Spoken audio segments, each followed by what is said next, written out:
Alright, we're picking up here Monday afternoon. Oh man, it snowed. It was snowing last night when I was doing the Mega Man stream, and it snowed all the way until like maybe a half hour ago.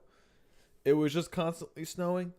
So like I even went out and I shoveled myself out so I could get to the road and everything like that. And then it still snowed another 5 inches on top of that. So and I ended up shoveling at like 11:30 for almost like an hour. There was a lot of snow, especially piled up in front of my drive. But like, holy fuck, there was at least a good like 7, 8 feet I had to go through, where they just packed it in from the roads all on the side here. So we're good. We're free. We're out. It stopped snowing. I can go out later after stream and scrape up the last bit of snow to make sure it's clean, because it looks like it's gonna snow during the week as well. I don't know how much of that is going to be mixed with rain or whatnot, but it looks like we will be getting a month more. So I got lots of snow. We probably got like 2 feet of snow out here, which is a pretty good amount, especially here at the beach. Like, you don't normally get snow out here. Like, the most I've ever gotten before was maybe like 5 inches, and that was like in the last 3 years. This is like an actual blizzard that went and hit by. Especially since the wind is so damn high. So there's huge snow drifts. Like, I have huge snow drifts that were like next to my both of my doors. So I literally had a shovel inside the house with me so I could dig out, so I could get all the way downstairs where the actual road is, or where the actual driveway and everything else is. So like you'll have there's a pole here, right? There's like the pole is completely barren except for one side where there's an entire maybe 3 or 4 inches of snow splattered onto it. So you just got like just one ridge of snow poking off of the pole itself. So it's pretty neat. Anyway, all right. What we're going to be doing is we're going to be continuing the Great Ace Attorney. We have started case number 5.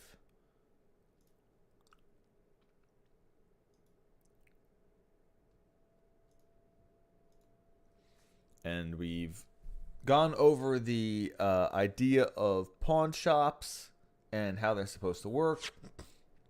And we also caught somebody trying to steal something from the pawn shop. In fact, we caught someone trying to steal something from a known thief that we have known before back from our first trial here in London, which would be the third trial, actually, who was trying to steal a coat that had a music disc in it that had Mr. McGilded's name on it. And the person who was trying to steal it from was from a known associate of Mr. McGilded, because we know that Gina was hanging around him before. So we do know that there is a connection there. However, the person trying to steal it, even though we got the cops in there, ran away at the last moment. So he pretended to be a high-class man who was, of course, going to be getting his jacket, but he really wanted this music disc for some reason, and it is still yet unknown. Now, there is also supposedly a scratch that the disc scratched the man and left the blood stain on it, but we'll have to see. Maybe there will be a mark on his hand later or something that we can identify him with or whatever, because I'm pretty sure he was faking, considering he had a little shitty fake cane that he was trying to pass it off on something. He might be an actor of some kind, but we'll have to find that out. Anyway, we'll pick it up right from there.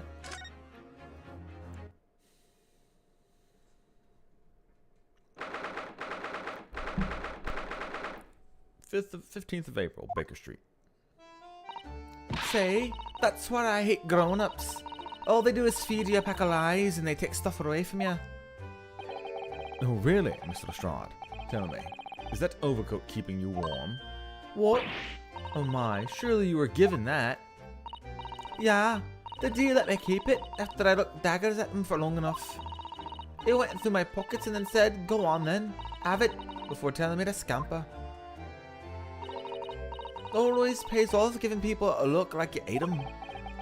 I can't help but feeling that it's going to get you into serious trouble one day. What I really wanted was that nice shiny disc, mind. The music box disc?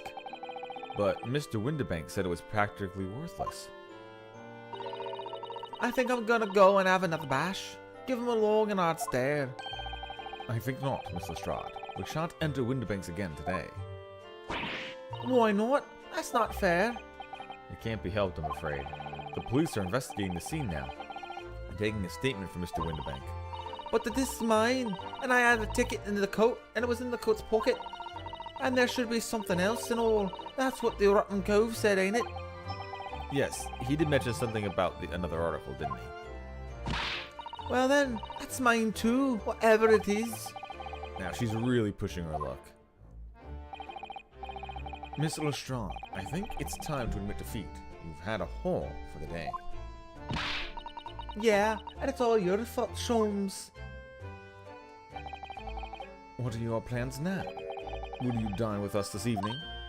Eh? Iris would be delighted to cook, I'm sure, and I might entertain you with a modest violin recital.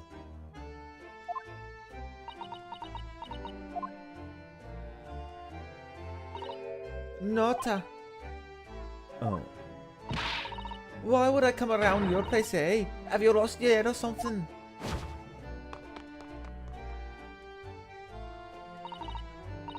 oh dear, she's gone.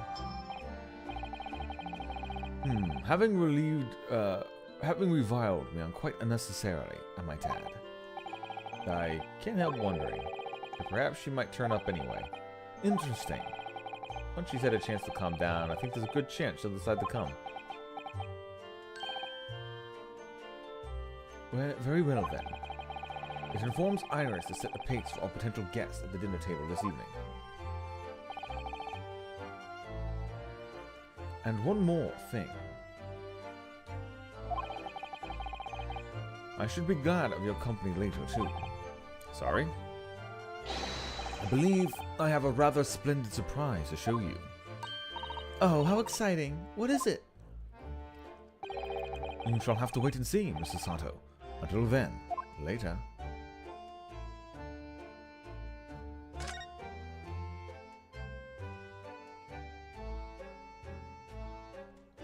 See anything else that's new? I investigated thoroughly, but I can't find anything out of place. Okay.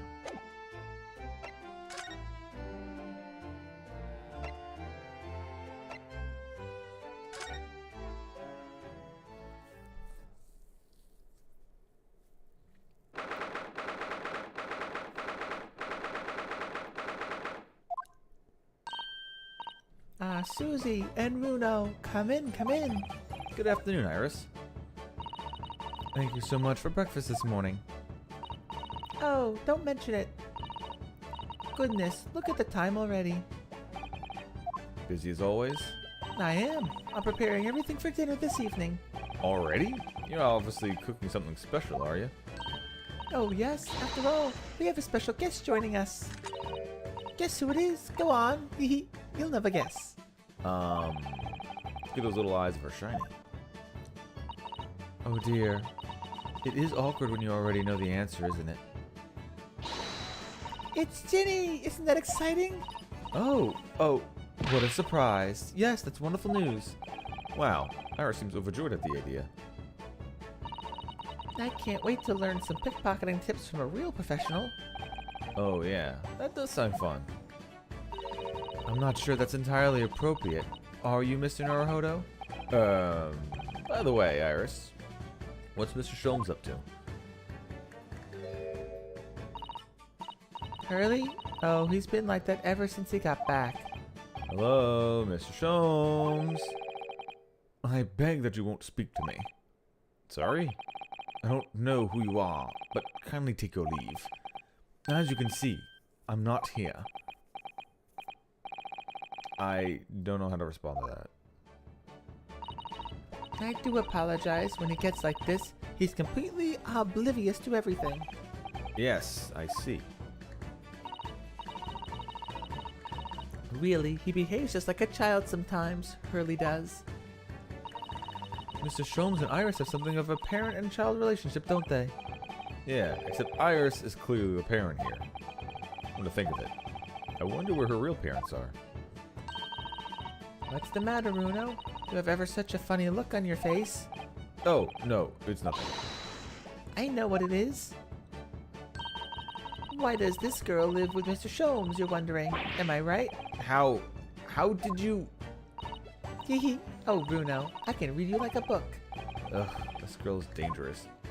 Man, everyone reads you like a book. Everybody seems to be able to.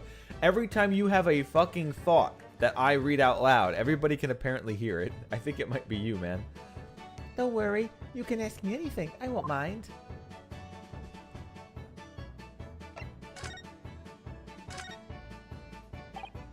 So, by Ginny, you mean Miss Lestrade, the young woman from the McGilded case 2 months ago, right? Yes. Who also stole my experimental smoke grenade launcher. Although, after that trial, I invited her back here and we had dinner together. And now we're the best of friends. Oh, what a lovely tale. Yes, now if I bump into her on the street, she runs away as fast as she can. Oh, And I chase after her bound down the back alleys. interesting idea, friendship. And then I let her have the latest color of smoke grenade I developed. Oh, There are so many beautiful colors in the world, Ginny wants me to make a whole rainbow. I suppose this means you've let Miss Lestrade keep the smoke grenade launcher, have you? Yes, that's right. I got bored of it anyway. Hurley always reacts the same way when I shoot him with it now. Poor Hurley. Oh, I can't wait for Ginny to arrive. It's been too long since she last came over. I'm so excited. I just hope she does actually come.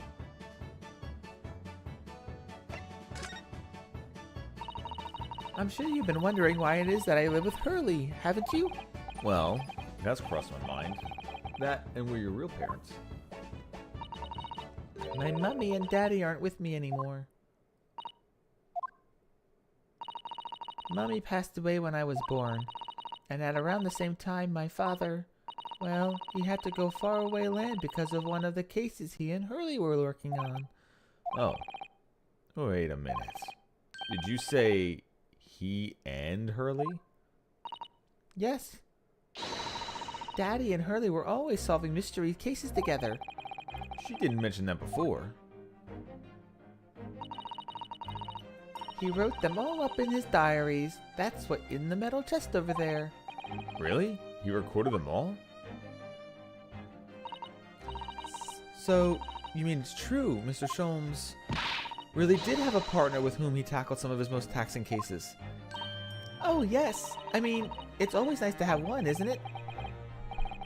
So, Mr. Sholmes' partner was your father? Exactly. Hurley told me I wasn't allowed to look in the chest, but that only made me want to look even more. So I opened it up and found your father's memoirs. Yes. So I asked Hurley, "Who wrote these?" He nearly fell out of his chair. But then he told me that's when I found out that the author of all those accounts was my father. So, Iris's father was Mr. Sholmes' partner. Yeah, we said this like 3 times already, yes. I practically lived with Hurley all my life. I was tiny when he took me in. So, it came as quite a shock when Hurley told me he wasn't really my daddy. I mean... It must have done... What? It must have been, I guess is what you're trying to say. Not must have done. That was a weird one. Wait, let me, I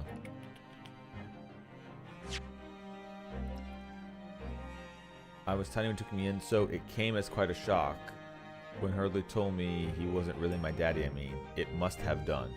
It must have, yeah, it must have been. Yeah, okay. I found the typo. Let's go to Metacritic. Hurley says it's because he wouldn't have been able to hide it from me. Oh? Well, having lived with Hurley all these years, you might say that his ways have rubbed off on me. There are some things I can just see. Especially lies. I almost know when people are lying before they open their mouths sometimes. Right. Anyway, I was so fascinated when I read Daddy's diaries. That's what inspired me to write The Adventures of Herlock Sholmes, actually. I always assumed Mr. Sholmes simply told you all those thrilling stories. Oh no, Hurley's hopeless like that. He forgets everything. As soon as he solved the case, it all but vanishes from his mind. Oh, I see. The other day, it was so embarrassing. As usual, he totally forgot about the case he just solved. So the very next day, he gathered together all the people involved to proceed to solve the case again. It was quite the shock for everyone. You could say that again. You share your father's surname, do you, Iris? That's right, Wilson. Daddy is Dr. John H. Wilson. I learned from his diaries that he's a doctor of medicine, you see. That's what prompted me to study so that I could earn a doctorate as well. Iris's father, who went to some distant land, and is a doctor by the name of John H. Wilson. A court will now hear the trial of Ryunosuke Naruhodo. Kindly state before the court, what's the name of the victim in the case? The victim's name was Dr. John H. Wilson. That's right. Visiting professor of medicine at Imperial Yume University. And the man who, in the most bizarre of circumstances, lost his life just before we left Japan. Miss Sasato. Yes? Perhaps we shouldn't pursue this conversation any further at this time. I think that would be for the best. Ah, my dear fellows, how good to see you. Mr. Sholmes. Why ever did you make your presence known to me before? Ahaha. Well, no matter now. So, how the devil are you? We've been with you most of the day. Goodness, really? Do tell me, Mr. Sholmes, is your violin unscathed? My violin? Whatever you're talking about, dear madam. Oh, Never mind that now. I have something far more interesting to show you. Behold, my dear fellows. Oh, another music box disc. No, not another disc, Mr. Sato. This is the one Gregson demanded we hand over as evidence, Mr. McGilded's disc. Oh my. Then, what's it doing here? You know, at times, Mr. Naruhodo, I think that though I have an undeniable turn for detection, I may well be even more adept at larceny. Oh, that would be wonderfully exciting. I'd be your pickpocketing assistant. And Runo could be our go-to lawyer whenever we got caught. Right. Plus, Susie has such beautiful handwriting, she could write all of our menacing crime notifications. Yes, I'd be delighted. I'm just going to pretend this conversation never happened, I think.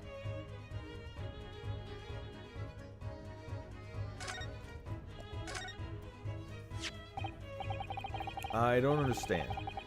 How did that disc come into your possession? I thought Inspector Gregson took it back to Scotland Yard. Quite correct. And that sort of uncompromising attitude is precisely why I always carry some of this. That's a bar of caramel, Mr. Sholmes. Your one and only friend in times of loneliness, if I'm not mistaken.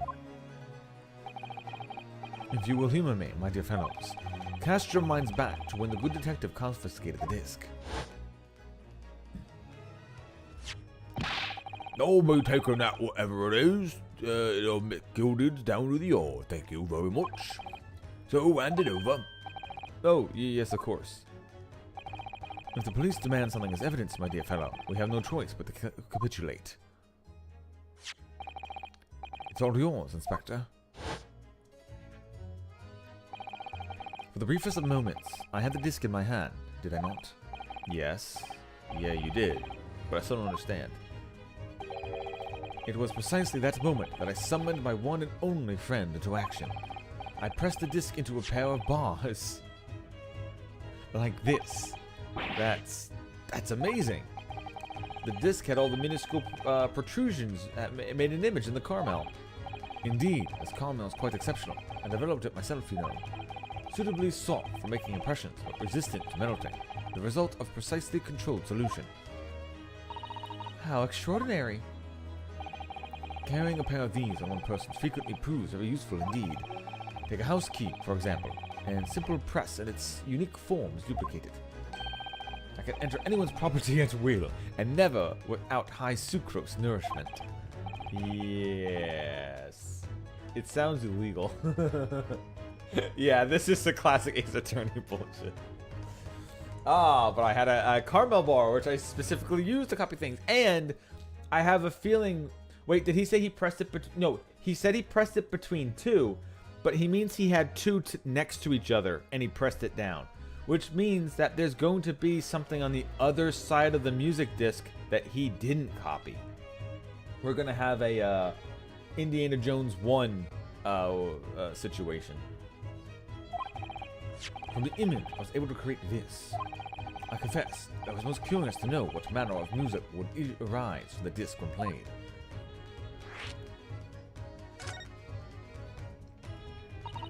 Do tell us then, Mr. Jones.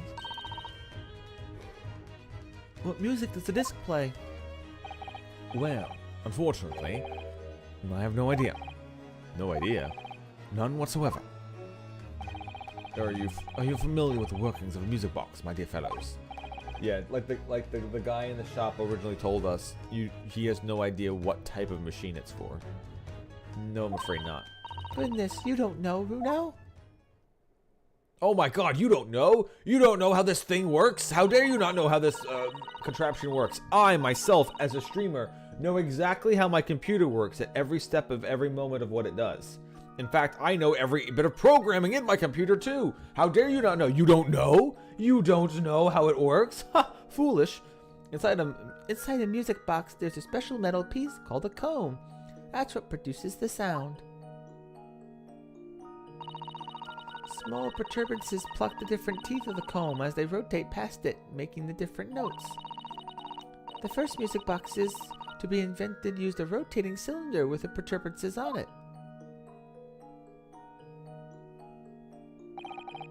But over time, a new type of player was produced, which would use discs such as these. With that development, the popularity of music boxes spread far and wide, all around the globe. Why exactly? Because the discs are easy to produce, and can be interchanged to facilitate the playing of different tunes. There are a great many firms in Europe now manufacturing music boxes as a result. It is wonderful to be able to enjoy music, even when no performer is present.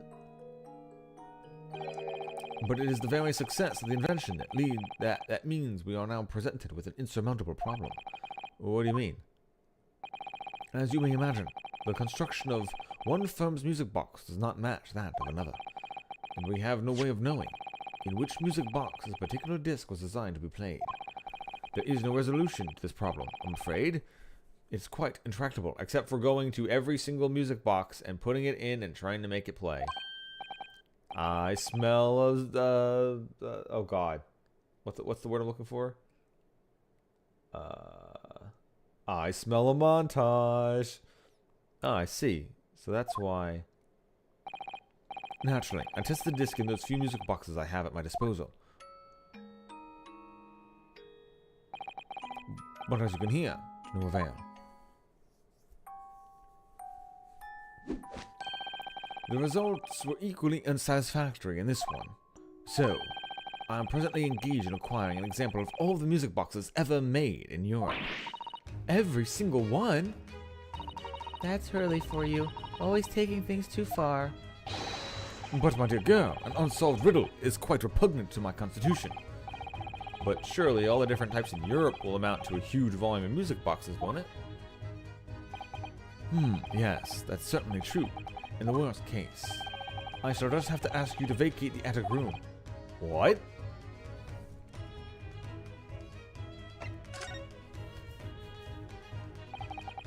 Magnus McGilded. Not a name I expect to hear again so soon. Yes, it's only been 2 months since that grisly case.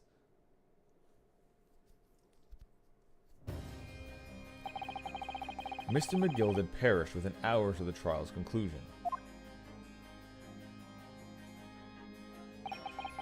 Was it the curse of the Reaper? No one knows since still now. The omnibus was reduced to a pile of ash. Not a shred of evidence remained.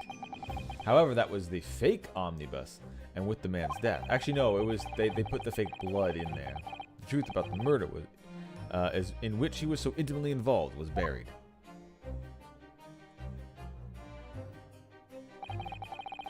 Even though we successfully established Mr. McGilden's innocence in the trial. Did you? Did you really? The newspapers are still claiming that it remains an unsolved case. Hell, the newspapers are right in this case. The murder of the brickmaker, Mr. Thrice Fried Mason.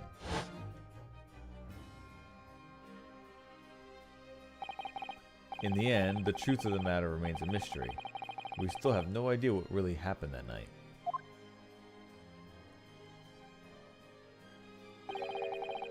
And although Mr. McGilded was found not guilty through my defense, I still don't know if that was the right judgment or not.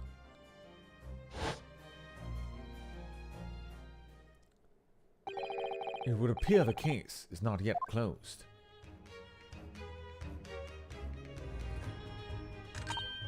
Well, it's time I started getting things ready for dinner, I think. Ginny will be here before long. Thank you, Iris. Oh, well, you must let me help you then. Of course, Susie. There's plenty to do. I think I shall investigate the condition of my faithful performing partner. Now then, where did I leave it? Let this be a lesson to you, Mr. Sholmes. Never leave anything too precious with the pawnbroker. Yes, you may be right. Oh, that reminds me of something Mr. Windibank said before. He said that he had a manuscript of Iris's in pawn, didn't he? Did he? Yes, he definitely mentioned it. Mr. Sholmes' latest tale of otherworldly mystery lies dormant in my storeroom, were his words, I believe. So you heard about that, did you? I expect you were as incensed as I was. Oh yes, the idea of such a wonderful story languishing in Mr. Windibank's storeroom, gathering dust. My dear madam, I quite assure you I told you already. The pawnbroker's store was the safest place for it, more secure than a bank's vault. And what about your Stradivarius, Hurley? Was that safe and secure? Well, there may be an occasional mix-up, caused by a certain impetuous someone not too far from me now. Do you have any idea how long it took me to write that Baskerville story, Hurley? Oh, it sounds exciting. The Hound of the Baskervilles. I should love to read it.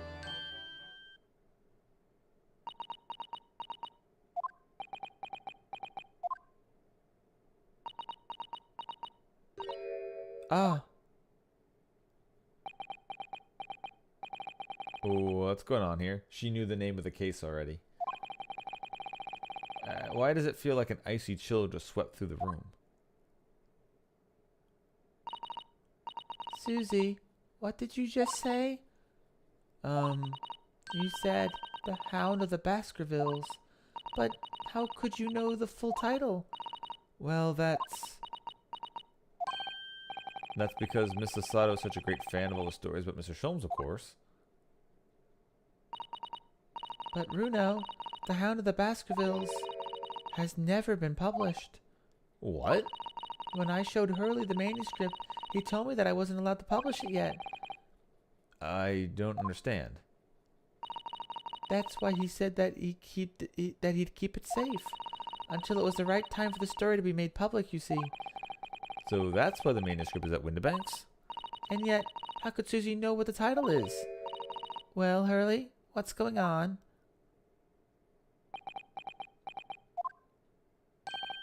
Nah. Oh, what is it, Mr. Sholmes? It would appear our guest has arrived. Miss Lestrade. This was a bad idea. I knew I wouldn't welcome. I'm going. Oh, wait, Miss Lestrade.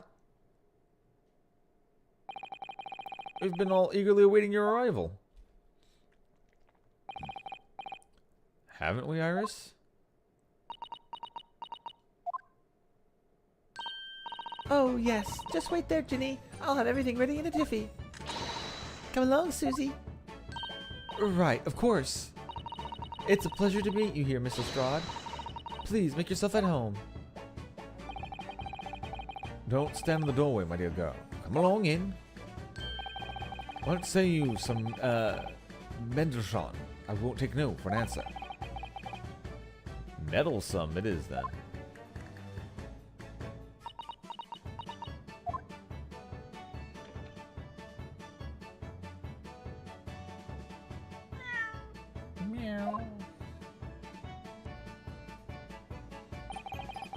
That evening, Iris prepared us all a meal that was even more delicious than usual.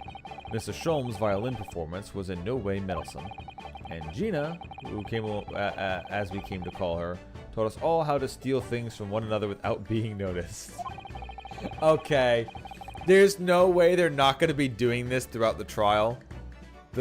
There's no way we're not stealing shit from people in the trial. Aha! So, oh man, the thief would have gotten away with it too, except whips out the item. Aha, Gina taught me how to pickpocket. Well, you'd think it would actually be gone, but however, I have the item right from their pocket.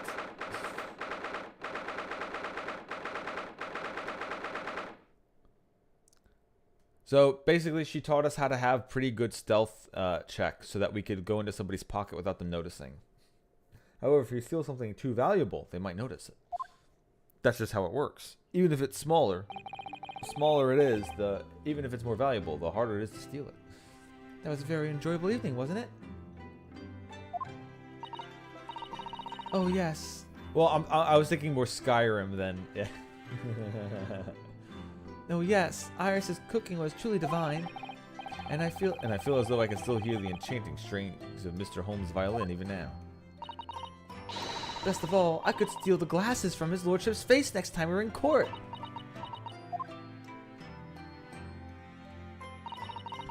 Naruhodo-san, could I consult with you about something? I wonder. What's the matter, Susato-san? It's about the telegram I received. Ah, the one that arrived first thing in the morning, I suppose. I've been summoned. What? Summoned? What do you mean? The telegram was from Lord Chief Justice's office. Lord Strongheart has asked to see me.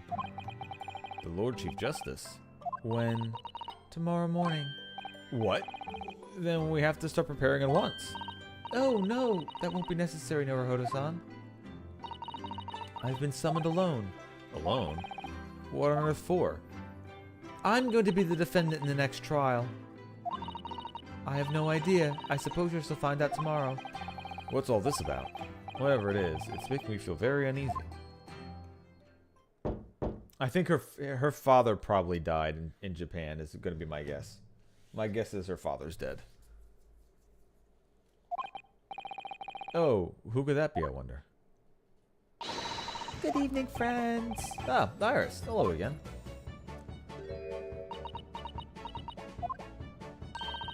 And Gina, too. Yes, Ginny's gonna stay with us tonight. She's gonna sleep with me. Isn't that right, Ginny? Well, yeah. How lovely. Let me make a pot of tea.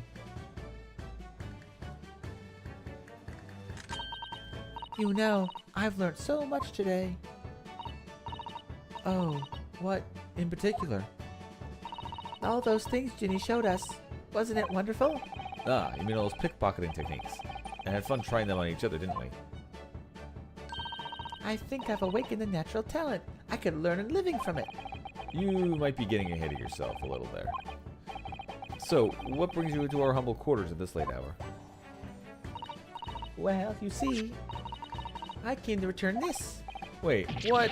That's mine! Oh my, however did you... I told you, didn't I? I have a natural talent for it. Oh yes, I'd forgotten. Iris literally is a child genius. So anyway, here, you can have it back. Now that I really understand why you wear it, though. Not that I understand why you wear it, though. Ah, thank you. Alright then, good night. Yes, good night. Alright, Ginny, what are you stealing from us right now? So this is your office, is it? What do you think, Ginny? I think I wouldn't fancy my chances with a lawyer what lives in a place like this. Yes, me too. It seems as though Iris here still has something she'd like to talk about. I suppose she probably wants to talk about the manuscript. Yeah, I suppose she probably does.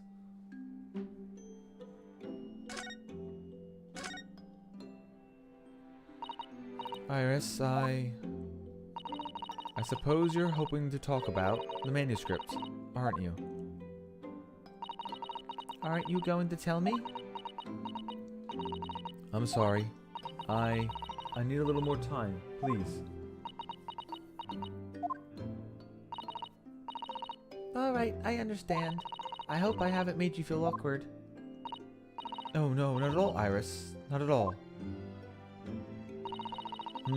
So is the Hound of the Baskervilles the last case that her father was doing in Japan before he died? And that's why she doesn't want her finishing it, maybe? Because you'll find out that her father's dead, and that's also why Hurley is hiding it. That's why they hid it at the last second, so she couldn't finish it and read any further in the story, maybe. I don't know what all this is about really, but it's a story you made up, isn't it, Iris? This manuscript or whatever you call it. It's not exactly a story that I made up. It's something I read in Daddy's diaries. Daddy's? Well, that's what... Daddy's? That's right. I don't suppose I mentioned it to you before, Ginny, but my daddy was Hurley's assistant once. His partner. Eh? They solved all sorts of strange, mysterious cases together.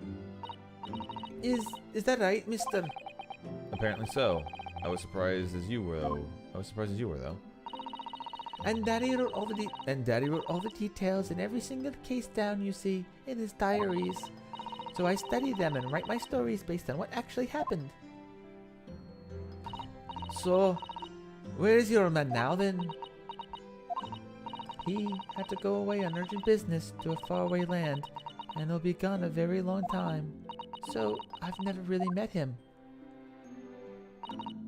Oh, right. Come to think of it. I don't know anything about Gina's parents either. Perhaps we should ask her. Perhaps not. Probably not. Don't do that. Iris, this Hound of the Baskerville story. I take it that it's another tale inspired by your father's accounts? That's right. I thought it was fascinating. But it's different somehow. Than the other cases, I mean. Oh? How? I don't really know. But it must be special in some way. Because after I'd written it and I showed the manuscript to Hurley, he turned white as a sheet. It was the first time I've ever seen him like that. It pains me not to say this after you've toiled over it this long, Iris. But the story must not be published at this time, under any circumstances. But why not? It's one of my best works. Okay, if she finished it, then it's not that her father's dead, probably. It's gotta be something else. Although it might be. I don't know. I'm not at liberty to say, not now. So please, do not ask me.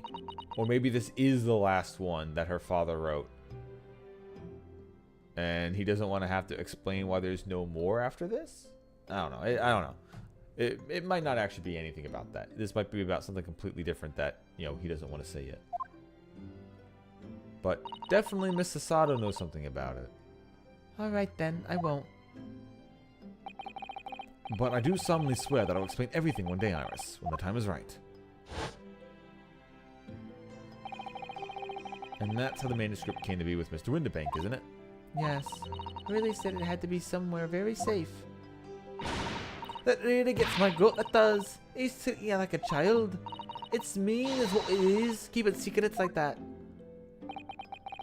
I'm sure Mr. Sholmes isn't trying to be mean. Eh? If he said he wasn't at liberty to talk about it, I'm sure there must have been a very good reason. I think so too.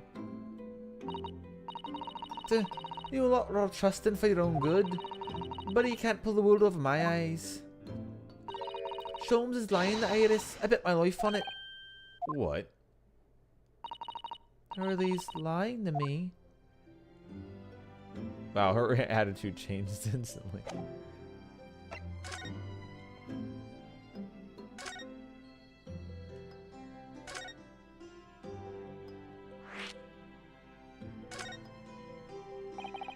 I've realized that I don't know anything about your parents, Gina.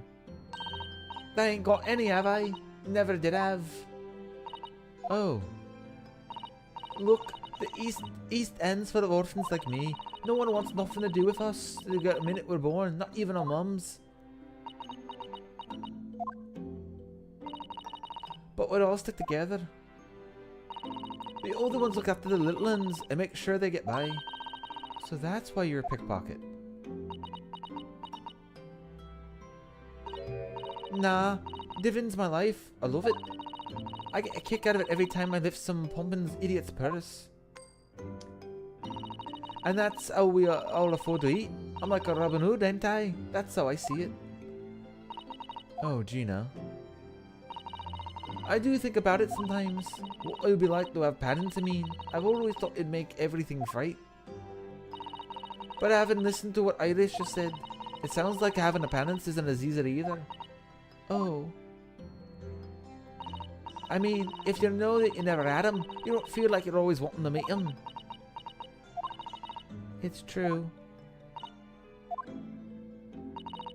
I do want to see Daddy so much. Oh, Iris.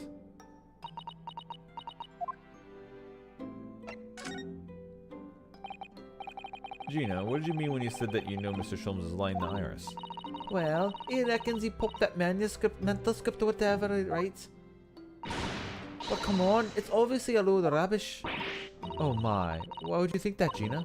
It's simple. If that story was really an old Winterbank storeroom, there's no way someone from halfway around the world, in other words, you, could know about it.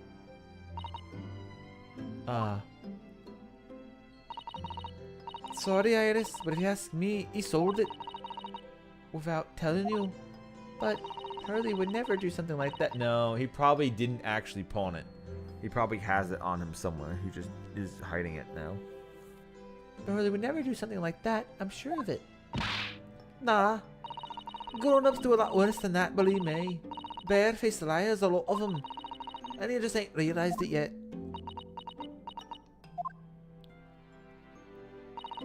I'm telling ya, that mental script ain't at Winterbanks. You'd soon see if you had a look. Even you think you can't trust him, I don't. That Sholmes is a liar like the rest of them. If I'm honest, I have wondered if Hurley's telling me the truth sometimes. See? Oh, but I don't mean that I think he sold it. I mean that sometimes I wonder if he might have hidden my manuscript somewhere. Now I'm saying it wrong. My manuscript somewhere. Somewhere I don't know. I even thought it's wrong of me to doubt him. Don't be too hard on yourself, Iris.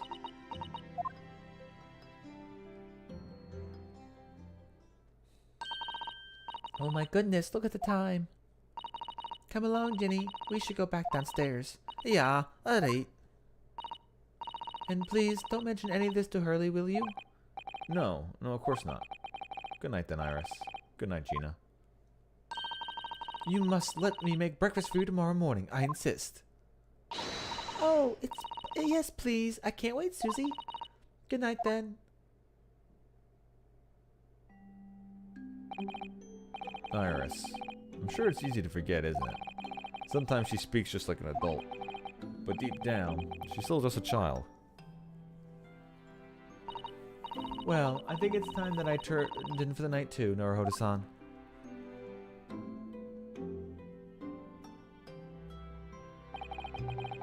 Dr. John H. Wilson, Iris' father. But also, the name of the murdered visiting professor at Yumi University. It can't be mere coincidence. There's something deeper going on.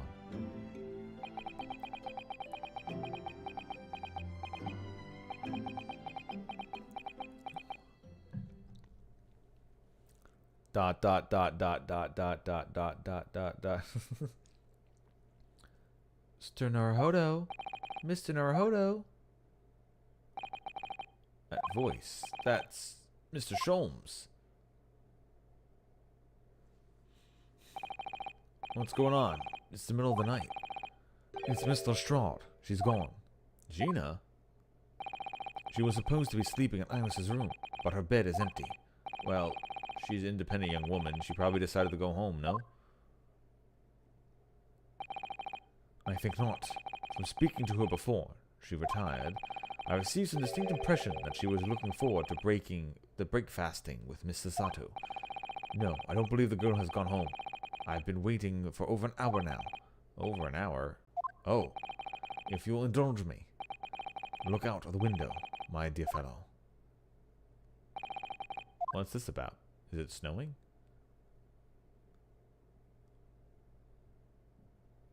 Oh, okay. Wait a minute. Why is there a light on this time of night? That's Mr. Windibank's pawnbrokery. Mr. Windibank's. Oh no. It's simple. If that story was really in a Windibank storeroom, there's no way someone from half around the world, in other words, you, could have known about it. Sorry, Iris, but if you ask me, he sold it without telling you. Could Gina have gone? It seems you have some knowledge of the situation, Miss Naruhodo. Sorry? Oh, no, not really. Well, anyway, we must investigate. Mr. Sato?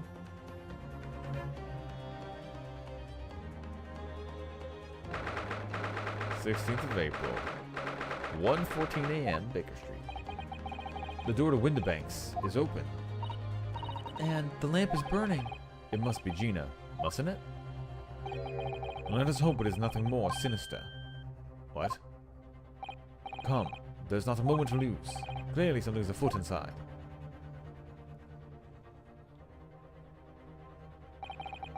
There's no one here. Oh yes, there is.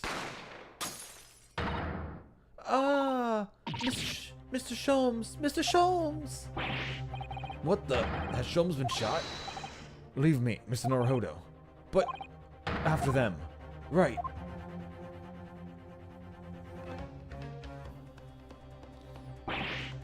Blast! Well, darn and blast. I've lost them. Hello, hello. Hello, over here. Hello, I'm just raising the pawnbroker, sir. Would you know something about that? Officer, come with me. It's my friend, Mr. Sholmes. He's been shot. Shot? With the policeman close behind me, I ran back to Windibank's.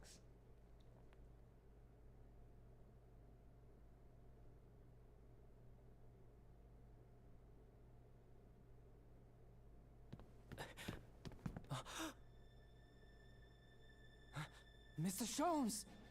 Mr. Naruhodo. How bad is it? Never mind me, but there's much at stake. Behind that door. Well, he doesn't seem to be bleeding. In the storeroom. Hurry! And where's the Bobby?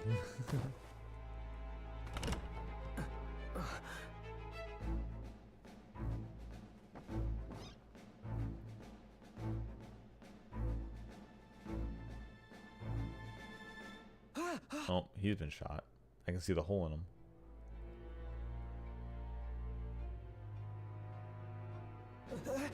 It's Gina!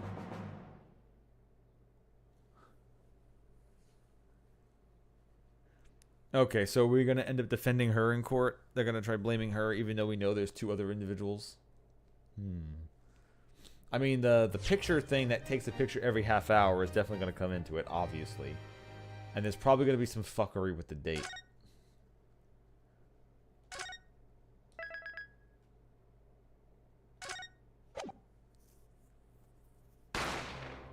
Bang. Ah! I'll be alright, Mr. Naruhodo. After them, go!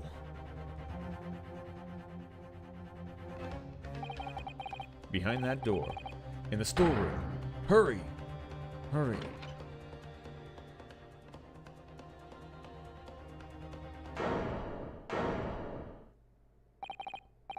It's Gina.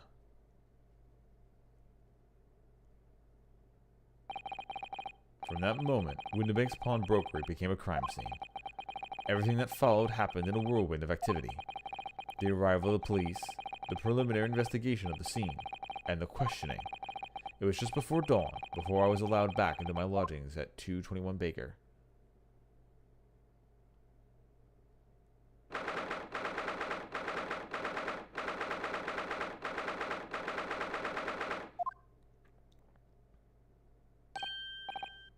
Oh, Iris. A telegram came, but all it said was, "Wait at home." Oh, yes. We asked one of the policemen to have sent it. It was simply impossible to come back. When I woke up, I was all alone. Hurley and Ginny were gone. Everyone was gone. What happened, Runo? Poor Iris, she's trembling. She's obviously trying very hard not to let herself get too worried. I'll explain everything that I know. Something awful has happened, hasn't it? Yes, I'm afraid so. Time to examine the room! We've only been here in London for about 2 months, but my desk is starting to look a little messy already. Hurley's desk is far worse, you know. I'm sure if I try hard enough, I can make my desk as messy as Mr. Sholmes. I wonder. You don't think I can? Well, it takes a certain genius to reach that level of disorder, you know. Huh. The path of true mess is as long and arduous as it seems. Aha, she's not here. Time to read it. Oh, this looks like a telegram. It is, but you mustn't open it. Not under any circumstances. All right, I won't. Now then, let's see. No, what did I just say? You mustn't open it. Don't worry, I won't. With this special concoction I've developed, I'll be able to see through the envelope without having to open it. No, that's not allowed either. Oh, but I'm sure something important. Little geniuses sure can be mischievous.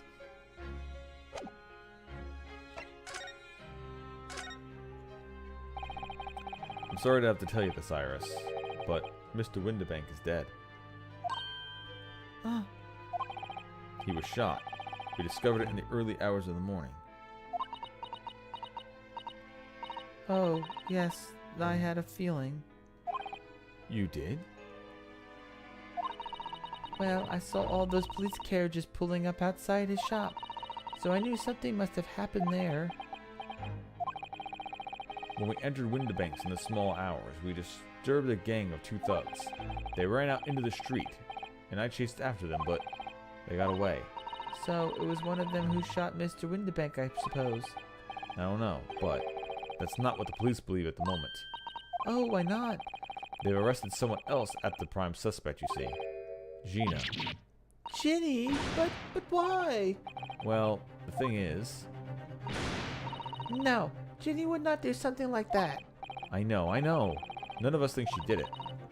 Then why have they arrested her? I'm sorry. There was nothing I could do. Yeah, so judging from how we saw it, it looked like somebody probably poked the gun through the hole in the door and shot him. And Miss Lestrade had maybe her own gun that she pilfered from someone else. Maybe she even pilfered it from one of the thieves. But something got him and knocked him out. Or maybe they were gassed inside the room. And they were just collapsed there. And that's why he could just shoot Mr. Windibank in the back. But we'll have to see.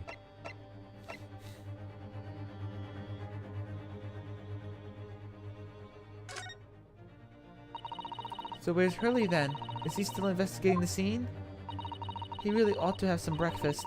It's not good for him to miss meals. I don't want you to worry, Iris, but I have some news about Mr. Sholmes. He was taken to the hospital this morning. What? Well, when we entered Windibank's, a gun was fired and he took a bullet. Hurley was shot? No. It's alright. His life isn't in danger. Really? Are you sure? Where is he? Which hospital? He's at St. Sinner's. They're attending him there. I must see him at once. I'm sorry, Iris, but you can't. Why not? That's not fair. I'm a family member. I should be allowed. No, I mean, nobody can see him at the moment. He's invisible. He's not allowed any visitors. They're preparing to operate, you see. To operate? Oh, poor Hurley.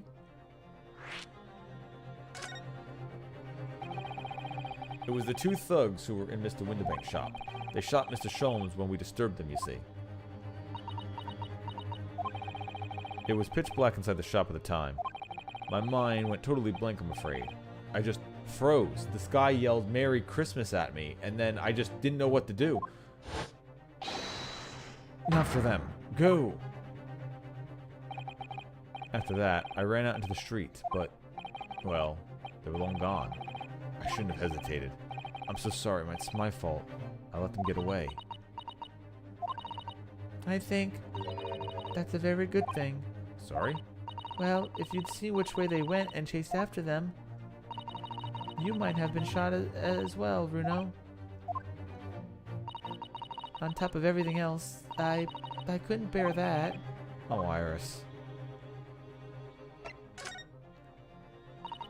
Where's Susie, Bruno? She's still at the police station. Oh, why? I expect she's still being questioned. The police said they wouldn't be finished for a while. Why aren't you there then? Well, I didn't get a good look at the criminals anyway, so they weren't questioning me for long. And Miss Sasato stayed behind at the scene to tend to Mr. Sholmes, so they didn't get started until later. Ah, I see. Besides, one of us had to come back with Iris. I'm glad Inspector Gregson agreed to me leaving early. You should have let me know, and I would have come to the station.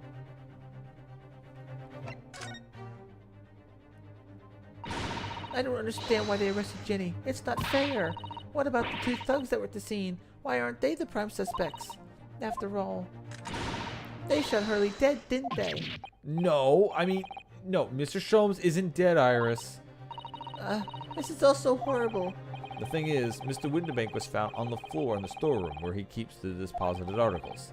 And the storeroom door was locked from the inside. I see. But he wasn't alone in there. Gina was found next to him on the floor as well. Oh no. And according to the detectives who investigated afterwards... Don't tell me. There was no one else in the room? Yes, exactly. How did you know? It's the only explanation. Yeah, the only explanation indeed. What do you mean by that, Bruno? Well... Oh, what can I say? I'm damned if I agree, damned if I don't.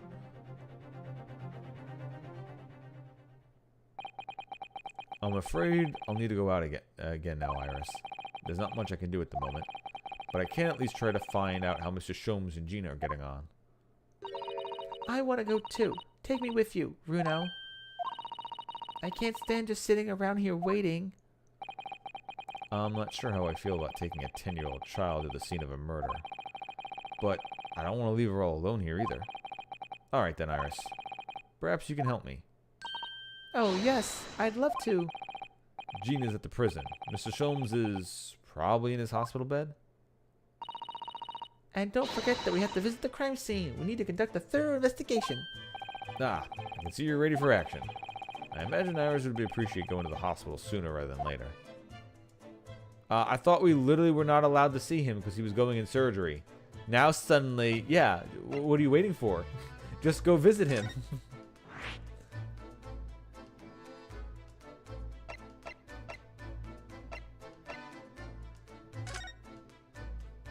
Also, every time I see the hospital's name, I want to say Steiner from FF9. It's Steiner's Hospital. But I guess it is Sinners. It's not Signers. I guess it is Sinners. Hurley. Oh. He's not here. No. That's strange. The nurse definitely said he was in the bed next to the window, didn't she? Oh, I know that's probably happened. Hurley has been a big baby, and the bullet wound wasn't that bad after all, so he was sent home. Huh. I'm not so sure about that. Baby or not. There's no question that it was a fairly serious injury that Mr. Sholmes suffered. Oh. Hello, hello. What have we here? This water's off limits. No visiting. Not what you're doing here, eh? Well, I have you know, we're Hurley's next of kin. Oh, well, begging your pardon then, ma'am, sir. A little lady and a curious Eastern gentleman. A great mystery solver and a mysterious family, eh? If that's how you want to see us, sure. Where is he, Constable? Where's Hurley? I believe he is currently in the operating theatre, ma'am, undergoing an extensive operation. Extensive? It has been several hours now since he went in. Oh dear. Is he going to be alright? Well, it doesn't appear to be working, you see. The anesthetic, that is. He's awake in his own surgery, and he's telling them how to do it better. Oh. I've heard a report that gentleman claims he may have had a little too much drink last night. Coffee, that is. Anyway, I think it would be fair to assume that he won't be back here for several hours yet. I see. Thank you, Constable. So it's not that he's been in surgery for hours. He's been on the table, unable to be put down. He's been unable to go down underneath the anesthetic for hours. Perhaps we should leave and come back later. Oh, poor Hurley. It's like, I must investigate this room. Let me point out everything. Mr. Sholmes, please, just go unconscious. We're going to fetch the mallet if you stay awake too long.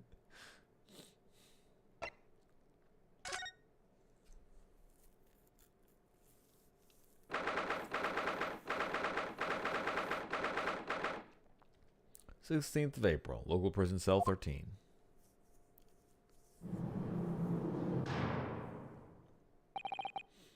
Hello, Gina.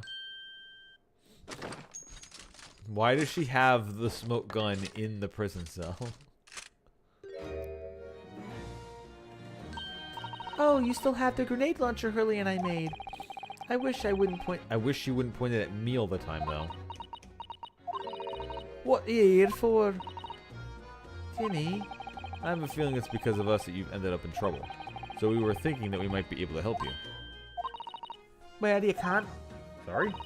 You heard. Get lost. Don't be like that, Ginny. I know you didn't do it. You never shoot someone. I just know you would. And if you did, you'd shoot him with the smoke gun, not with a, bullet. You think you know me? Pull the other one.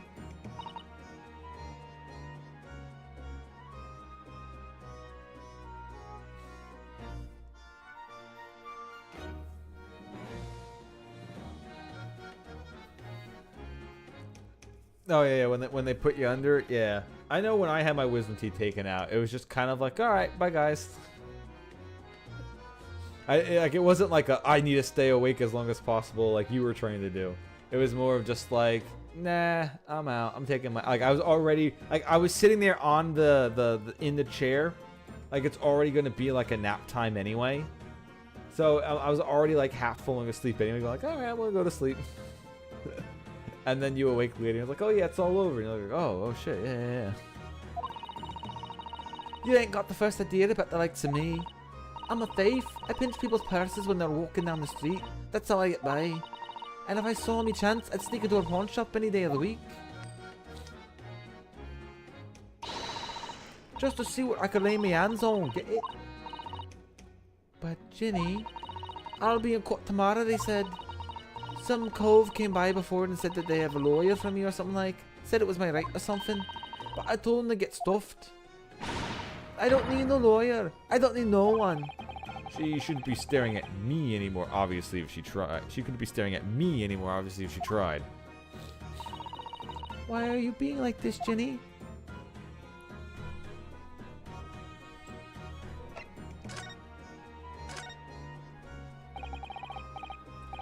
I don't understand, Gina. Why did you send the public defender away? They want me to sign some papers, representation papers or something like. It's all got to be rigged anyway, the whole trial. They'll pin it on me because I'm a kid. That's what grown-ups always do. Why do you think that? Because that's how it's always been for me growing up in the back slums, my whole life. If you do what the grown-ups tell you, they'll get your mates dragged off by the coppers, or worse. I've had it happen to me before and all. I've been sold out by nearly snaffled on the back of it. You cannot trust no one. That's the point. Soon as you do, they're gone as grass, dead.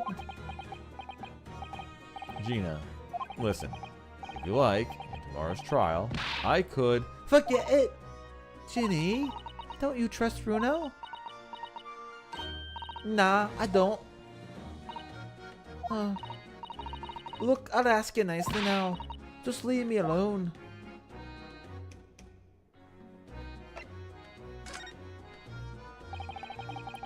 Will you tell us what happened, Gina?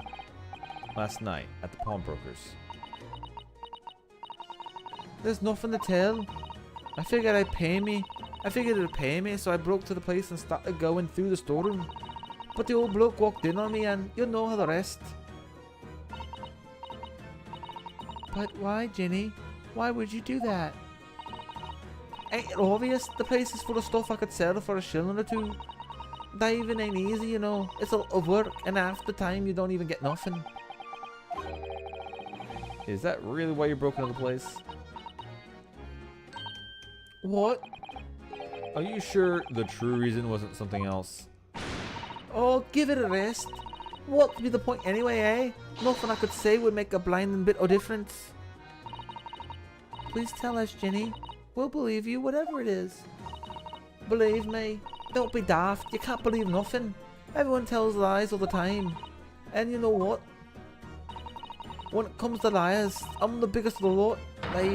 I've told some unforgivable lies, I have. What do you mean by that? What unforgivable lies?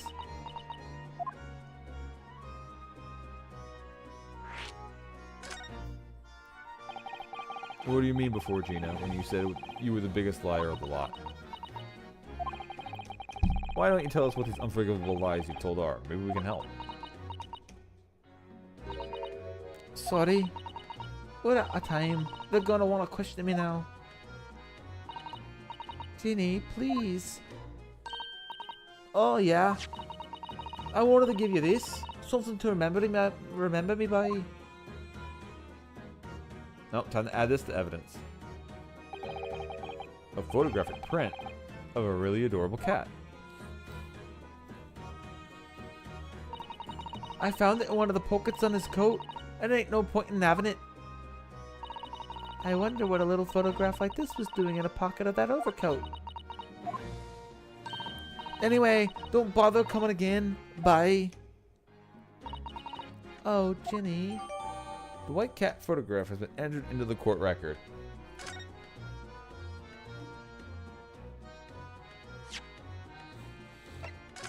Alright, so is this... Ah, there we go.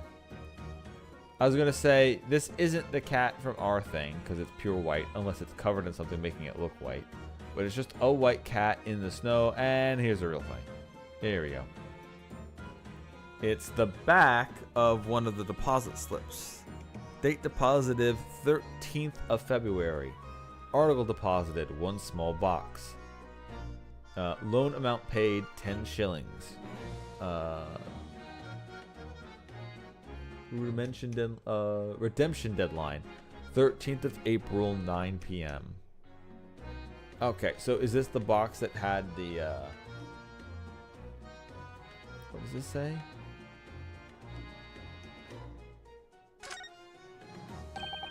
Look on the back of the print here. It's something written on it. 13th February, 9 p.m. Article deposited 1 small box. Loan amount paid 10 shillings. Redemption deadline 13th April, 9 p.m. So this photographic print is a redemption ticket? 13th February, that could be significant. It was just 2 days before the murder of the omnibus, wasn't it? A small box. That doesn't tell us much about it, does it? Who knows? If Mr. McGilded still had the ticket, then presumably he never redeemed the article. So, do you think the box might still be present somewhere in the shop? Ah, yes. If it's something Mr. McGilded deposited, we need to investigate. The white cat photograph's information has been updated in the court record.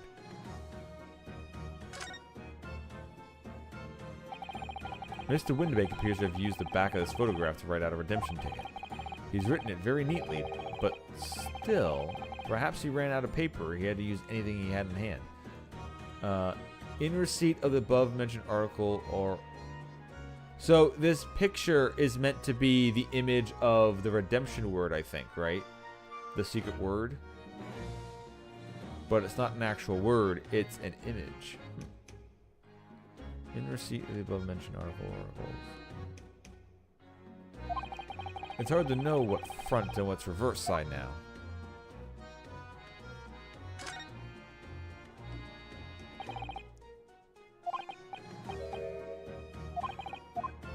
Okay, that's it. It's not... There's still more to discover about this. It just won't let me discover it yet, I guess. This is an adorable little cat. I think it looks a little like Wahagi. I always thought that cats like to curl up inside under a heated kotatsu blanket when it snowed. Maybe British cats are different.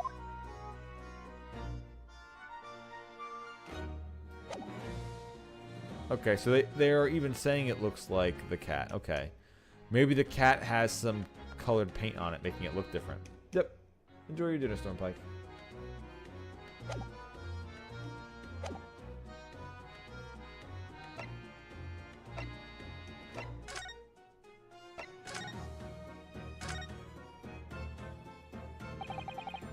Okay, there's no presenting it now.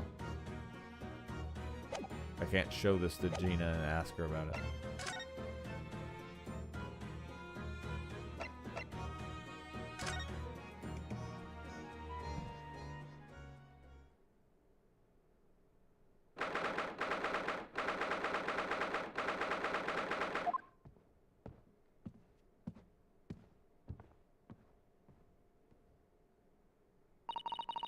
This is where it happened then. Last night? That's right. The two thugs I told you about were obviously ransacking the place, looking for valuables. But, apart from the policeman in here, you wouldn't know anything had happened. There's no sign of a disturbance. No, you're right about that. Actually. In fact, if anyone, it's the police who seem to be the ones doing the ransacking. I know what you mean. Like a gang of organized criminals and all dressed in black. Oh, I heard that. Oh, Inspector. Good morning.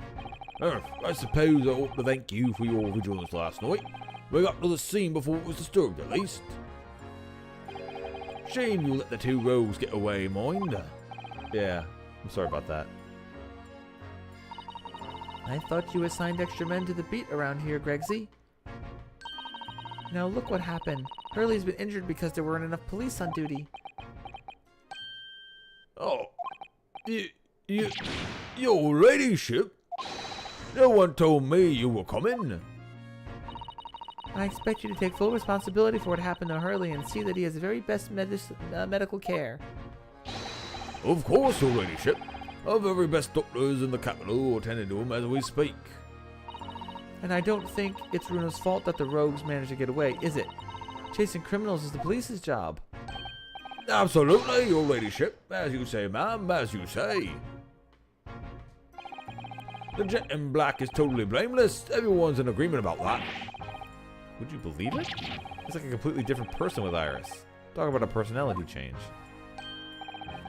Oh, where are my manners? Oh, you're thirsty, your ladyship. Perhaps you'd like some juice? Some nice refreshing fruit juice? Oh, why? Are you thirsty, Gregsy? I have some of my special herbal tea with me. If you'd like. Gluck, gluck, gluck, gluck. Oh, lovely. Thank very much. That really hit the spot, your ladyship. I don't even recognize him like this.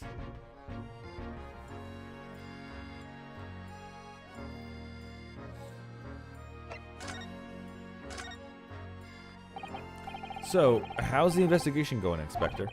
Nothing to it, really. Very simple cases. There's some very definitive evidence. We were just about to change that charge that driver we arrested last night, in fact. Gina, you're gonna charge her? That's right. Should be able to bring her before the judge at the Bailey tomorrow. Definitive evidence, you say? What is it? Come on, show me. Your ladyship, as much as I would like to oblige you, I'm afraid. Ah, I see. You already captured the pair of thugs who broke in here last night, have you? What the? And you're going to put them on the stand as witnesses, are you? Now, could you? How could you? No! How could you possibly know that? I had a feeling, that's all. Remind me never to try to keep a secret from Iris. So, you arrested the two men who shot Sholmes, have you? Well, yes. They were rounded up pretty quickly by the lads on the beat. Alright, so you rounded up the wrong people. Okay. And Miss Lestrade is being held at the prison? She should be. That's assuming she hasn't lifted the key from the jailer, of course. Wait, she can just do that? Oh, shit. Hey, Gina, did you know you could... Can you tell us anything about Mr. Sholmes? What's his condition? Sorry, I'm not at liberty to divulge that information. Scotland Yard matters are strictly confidential. Well, I know he's being operated on at St. Sinner's. Why can't I see him? I'm family, you know. I'm terribly sorry, your ladyship. It's the hospital's policy. No visiting at all. Oh, The bullet must have hit an artery in his midriff. He's lost a fair bit of blood. If it hit a fucking artery, he's gonna be dead by this point. oh no. I didn't seem too bad in the first hour or so, but a hemorrhage like that is enough to make even the one and only Sholmes pipe down. Apparently not. Mr. Sholmes is a human like the rest of us. You know. Well, anyway, he's having emergency surgery right now. They gotta stop that bleeding. But he will be alright, won't he? They'll be able to make him better? Of course, your ladyship. It'll be right as rain before you know it. Really? How do you know? How do I know? Well, because, of course... Oh, yes, because Mr. Sholmes is such a great detective, that's why. We pray the doctors have a better grasp of what's needed to make someone well again. Oh dear. Please don't die, Hurley. I'll report to your ladyship the moment I hear he's out of the operating theatre.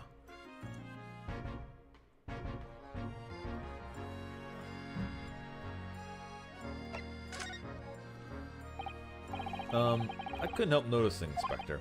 What? Out with it, sunshine. Well, there seems to be a marked difference between the way that you talk to me and Iris. What's the sauce, sonny? I'm a copper, and we don't go in with full favoritism. But he's right. You do treat us differently. It's cause those adventures of Sherlock Holmes stories, that's why. Oh?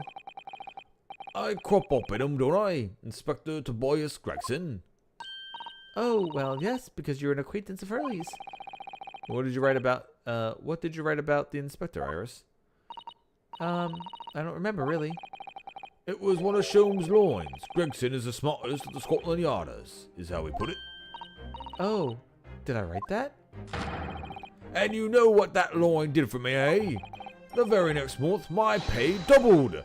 Doubled, I tell you. Oh, that's amazing. And because everyone at the yard reads them, they've all read all that Sherlock Holmes stories. They've even set up a fan club for me. Of course, that explains everything. It was around that time that you became such a toady to me. Can you blame me? All it takes is one bad word from you and Sholmes could change his tune about me. Gregson? No, the great detective will say. He's getting quite overrated these days. Think what that would happen to my salary if that came out of that print, eh? The whole thing gives me the willies. I can't tell you how many nights I've slept. I lost worrying about it. But that would never happen, Gregsy. Every month when the new Rance magazine comes out, my hands are trembling and I turn the pages. Oh, how awful for you.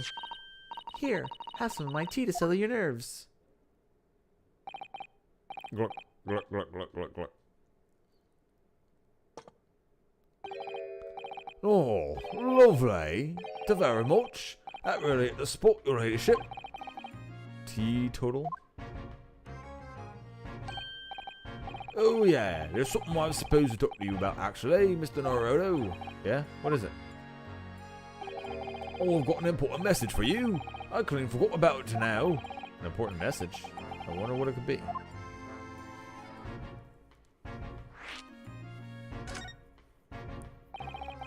Are you going to tell me what this important message is about then, Inspector?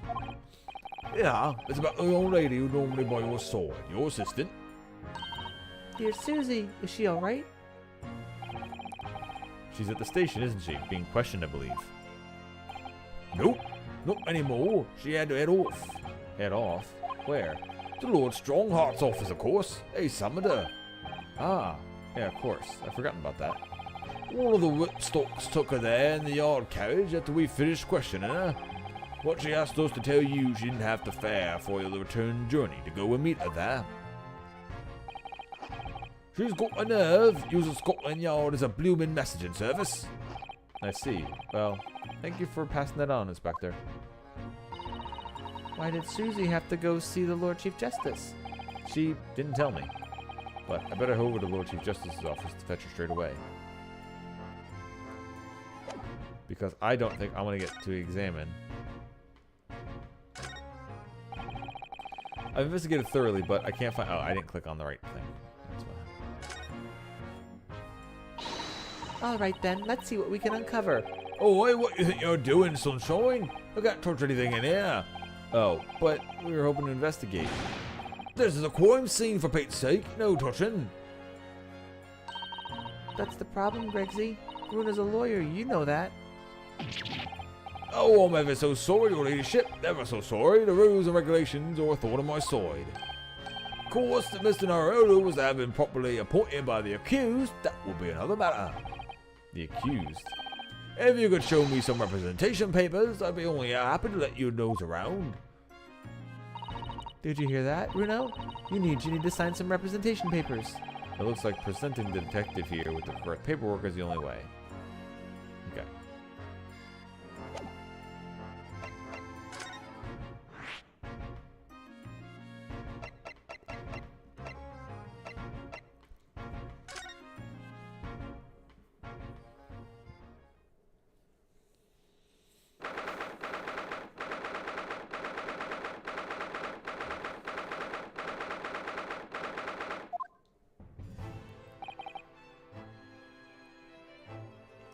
Yes.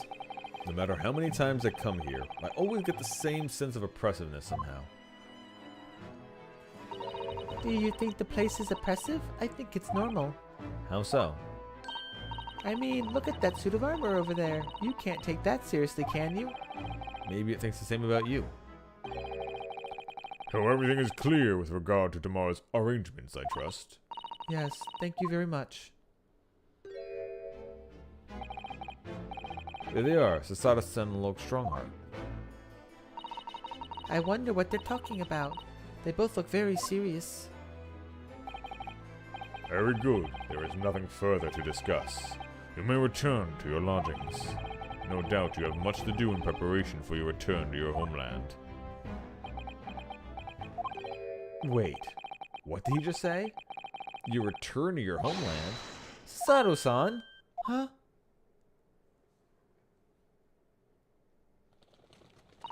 The bird again. Oh, Mr. Naruhodo. What was that all about? Ah, Mr. Naruhodo, thank you for coming to collect your colleague. What's this all about? What were we talking about, Mrs. Sato's return to her homeland? And tomorrow? Tomorrow? But what about Ginny's trial? You mean... she's been formally charged now? Oh dear.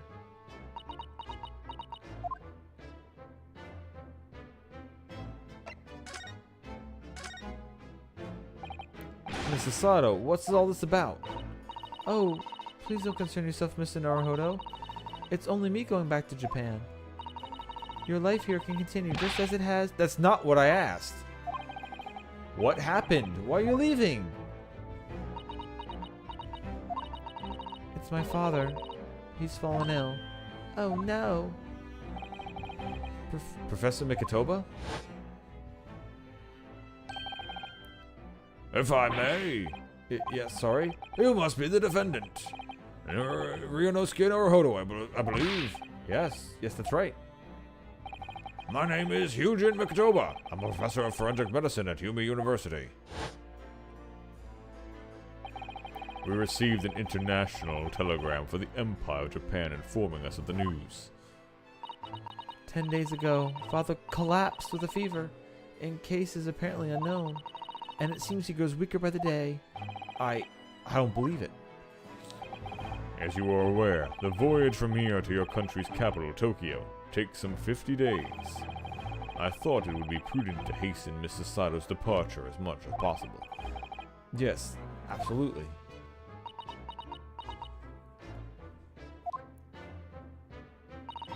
I will leave London first thing tomorrow morning. I can't believe this is happening.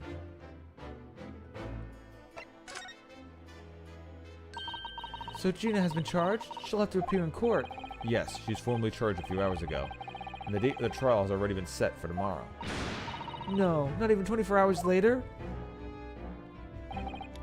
Gina. Ah, the Lestrade girl and the murderer of the Baker Street pawnbroker, yes. An all too transpicious case. The pickpocket was clearly disturbed mid-robbery and shot the man in panic. No, the yard is overstretched as it is, without wasting time on these open and shut cases. That's not wasting time. Ginny would never do something like that. Miss Naruhodo. Oh, yes, Lord Strongheart? In deference to your fine services to date, I shall overlook this young girl's insolence. But I have no recollection of admitting a child into my office. Leave, now. Oh. Of course, Lord Strongheart. Criminals will tell the most palpable lies in order to evade justice. Alright, well now you're top of the suspicious list, but The police can ill afford the time it takes to unravel all the untruths. Meanwhile, more crimes are perpetrated. We have far more serious matters at which to contend. serious matters. Didn't Gregson mention something like that yesterday? Yeah, the Crystal Tower and the fair. Yes, Inspector Gregson made a similar remark yesterday. It's no concern of yours, though I'm sure I need not remind you of that.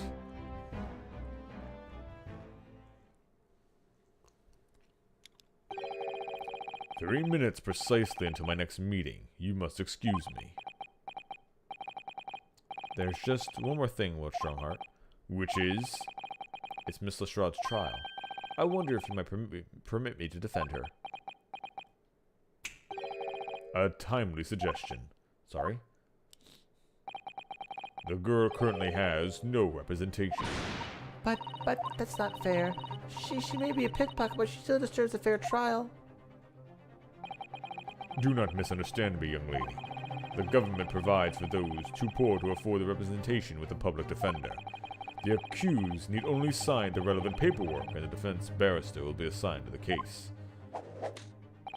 However, the young girl in question has refused that right. Why would she do that? A question you would do well to direct to Miss Lestrade. You'd find her at the local prison. Yes, thank you. Now then, it's time I was leaving. Good day to you. What a day. Gina charged with murder. Sasato-san about to leave.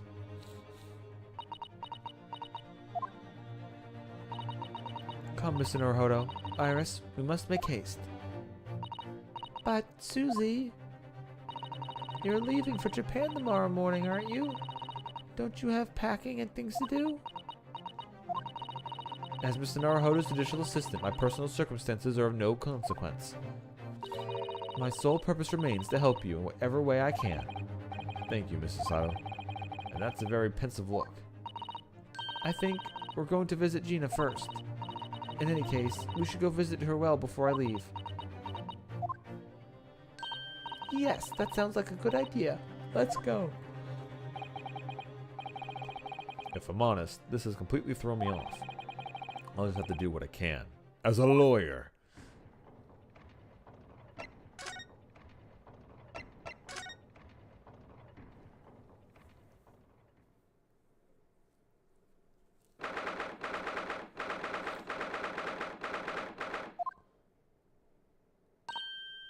Oh, Hello again, Gina.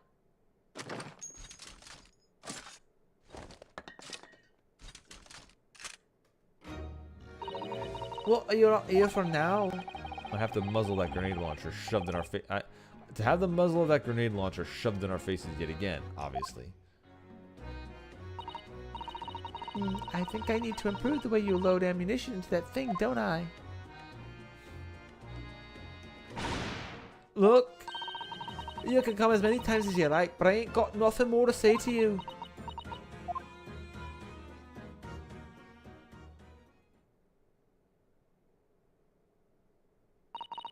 Gina, I wonder if you might hear me out.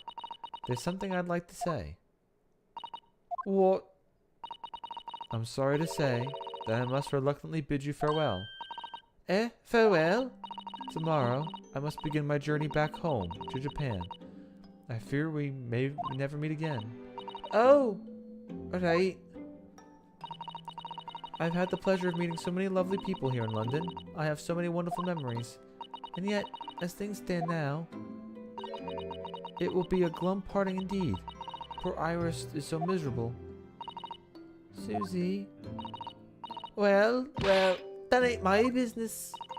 Both Iris and Mr. Naruhodo believe you to be innocent. Gina, they put their faith in you. But somehow, you can't find it in your heart to put your faith in them. Yeah, that's right. I can't. What of it? It grieves me so greatly to have to say goodbye to my friends when they are so clearly unhappy. Because of you. What? It's my fault? Yes. So I have one final request. Gina, before our paths never cross again, right here and now, I want you to show both of them that you don't deserve the fate they invested in you. Yeah? Only by doing that will you truly be as alone as you claim to be. What are you talking about? What do you expect me to do, eh? You've told us that everyone lies. So prove it by admitting one of your own untruths. What about what you said before, Ginny? You said something about unforgivable lies. You must tell Mr. Naruhodo and Iris the truth now. That is my last request before I leave.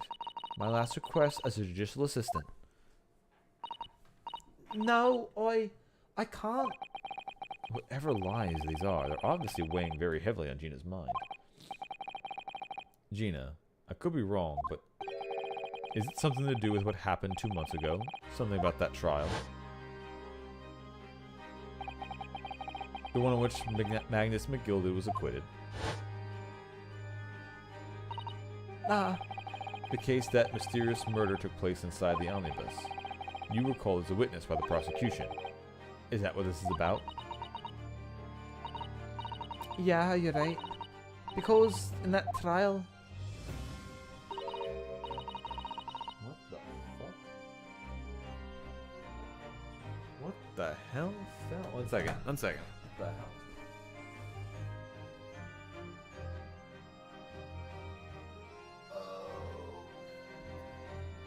Oh, so you know how I mentioned before that the snow was being whipped by the wind so hard it was sticking to things?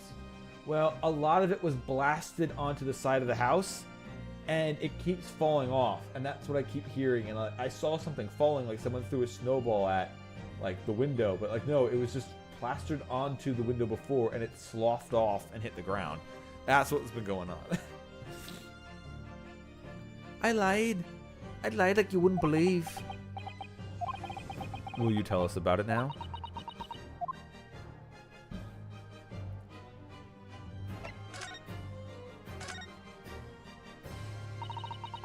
Like you said, it all happened 2 months ago. The coppers got hold of me and showed me in the witness stand. And based on your testimony, Mr. McGilded was declared innocent. Yeah, well, the thing is, I lied about the whole bunch of stuff. I knew it. What sort of things did you lie about? I was hiding under the seat that night. That was the truth. It was pitch black in that little cubbyhole. I couldn't say a thing, and then... Thud. I heard that loud thud, like something falling on the floor. And that's when Mr. McGilded And that's when Mr. McGilded discovered you? Yeah.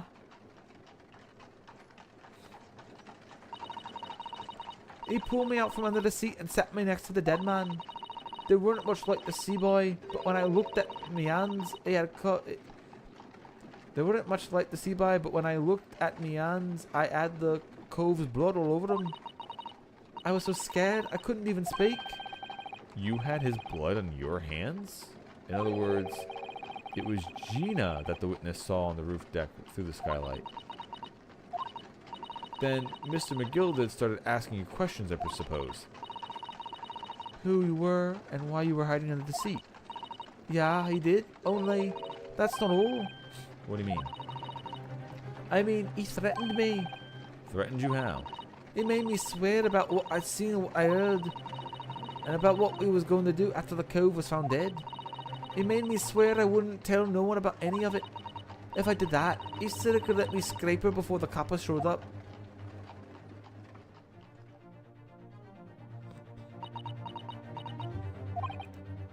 Gina, you must tell me what he swore you to secrecy about. What you saw, what you heard, everything.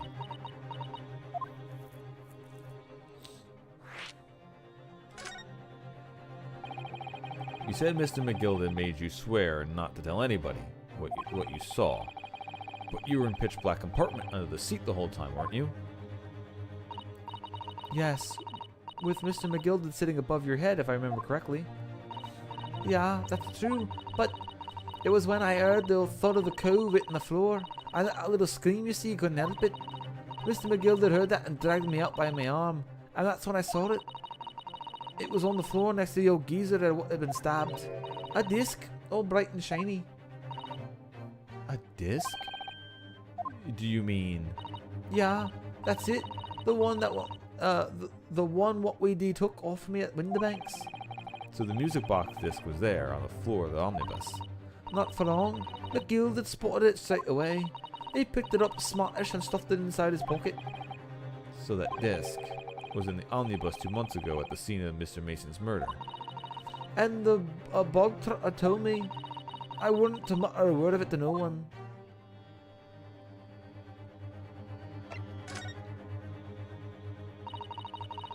Cause it was so dark under the seat in the cab, I was straining my ears the whole time. After a while, I heard the door and the footsteps inside the cabin. Presumably, that was Mr. McGilded on that was McGilded on getting on board. Nah, not only him. Oh, Cause I could definitely make out the footsteps of two people. huh? In that case, it would seem likely that it was Mr. McGilded and the victim. The thrice fried Mason. In this testimony during the trial, Mr. McGilded claimed he slept during the carriage ride. But whenever I'm in me carriage, I've taken with a fierce tiredness and always succumbed to it.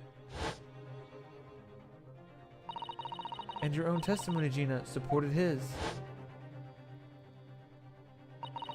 All I could hear was the Irishman snoring. Yeah, that weren't exactly true. Neither of them was asleep. I could hear them talking the whole time, in low voices. What? What were they talking about? Sorry, I don't know. The sound of the horses and the wheels was too loud. But that still tells us something. Mr. McGilded and the victim knew each other. So McGilded was lying as is suspected.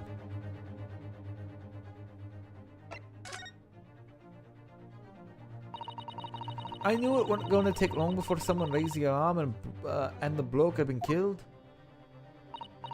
Yes, you were quite right. The other passengers on the roof deck noticed very quickly. So when the cab came to a stop, McGilda told me to hide under the seat again. I climbed in and waited. The two crews from up on top got off the coppers. Yes, Mr. Fairplay and Mr. First. Right, and after that they had gone, McGilda asked the driver to do him a favour. A favor? Now then, fella, what I need you to do is take the coat of mine and deposit it with a nearby pawnbroker. And for your troubles, let's see now, I'll give you 10 guineas. A nearby pawnbroker? You mean on Baker Street? Yup, you got it. It was at Winterbanks. The coach, he snapped up the money and ran off to pop this coat as fast as he could. So then there was no one left in the carriage. Mr. McGilded opened the box under the seat and let me get out of there, but not without conditions. I see.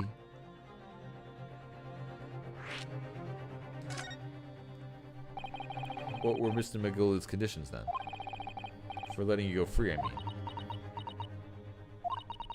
Not telling a soul, not for anything, about what I saw, what I heard. And there was something else as well. Huh? There's more? Yeah, this morning the most important thing, he said. I'm after sending the coachman on a little errand for me, with some small change in his hand. Now then, did you hear what I asked him? Did you see anything at all? You asked him to go pop over to the Weasel, right? Aye. The Fenn's taken my overcoat and deposited it with a pawnbroker hereabouts. And what I want you, lass, to take the redemption ticket for it. Do you understand? What? You want me to have the ticket? That's right, and I'll come fetch it from you later. Sometime within the next 2 months. And you'll hang on to it till then, is that clear? Whatever you do, don't lose it. Alright then. And in case I might happen to be delayed at all, you have to go to the pawn shop, Winterbank, so it is, and you're to extend the loan afore the 2 months is up.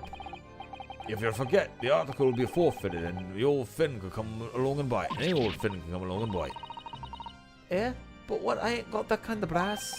Here's £5. That should be enough. Do we understand each other, lass? Don't try anything funny now, if you go against me.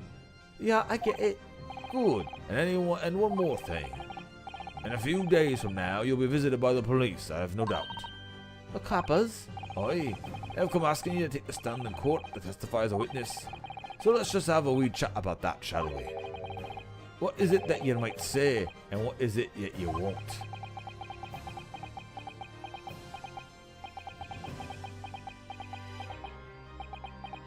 And that's what we've already talked about.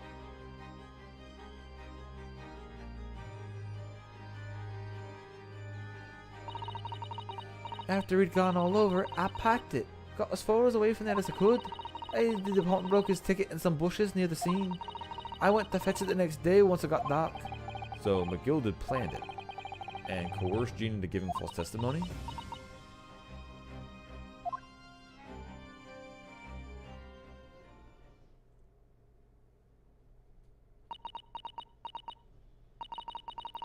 I bet you're ready to string me up, eh?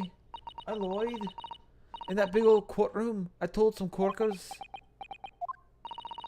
The thing is, he said he would make me out so I would live at the East End no more. That what he threatened me with. What a wicked man. I knew everything what went on in the back slums. I knew we had no one to look after us and we're always just looking out for each other, getting by together. So you mean Mr. McGilded would have? In an heartbeat, he could have had the whole lot of us chased out of there if he wanted. And then where would we have gone, eh? Nowhere, that's where. So, I didn't have no choice. Thank you, Gina, for telling us everything. But, I'm for it now, eh? Go on, admit it. You must be livid. Well, you can make amends by doing me a simple favor. A favour? What? Sign the redemption papers for tomorrow's trial. Or representation papers for tomorrow's trial. Eh? If you don't actually want me to represent you in court, you can rip it up later. But we need that paperwork or we can't investigate. The police won't let us. Investigate what? The scene of the incident last night. Mr. Sholmes was shot, you see. You what? Hurley's having a big operation right now, Ginny. Is it bad? Is he gonna be alright? Sholmes is gonna be alright, right? That's why I want to investigate. For Mr. Sholmes' sake as much as anything. Those motherfuckers just plowed me in more again. You gotta be... They went closer to the curve and pushed all that shit in... Fuck you! At least dig me out. At least dig my driveway out now, you bastards. Fucking watch them do it, too. So what you're saying is, if I sign that bit of paper, everyone's happy, is that it? Something like that. Mr. Sato? Yes, of course. I have the representation papers here.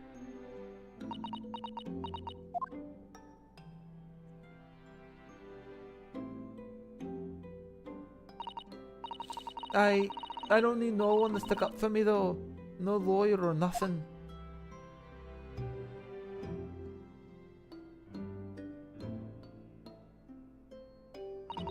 Poor Ginny. She seems so lonely. Gina's representation papers have been entered into the court record. The paperwork signed by... Oh, she did sign it, though. Okay, signed by Gina to put me in charge of the defense. Showing this to Scotland Yard detectives gain us access to the crime scene. Well, at least this should mean we can investigate this the scene at Windibanks now. Yes, and perhaps we can come back to visit Ginny when we're done there. Fuck, that's a lot of snow. I mean, I feel like we finally cracked Gina. She's opened up to us at last, and now I have the representation papers. No one else knows just what a responsibility that is.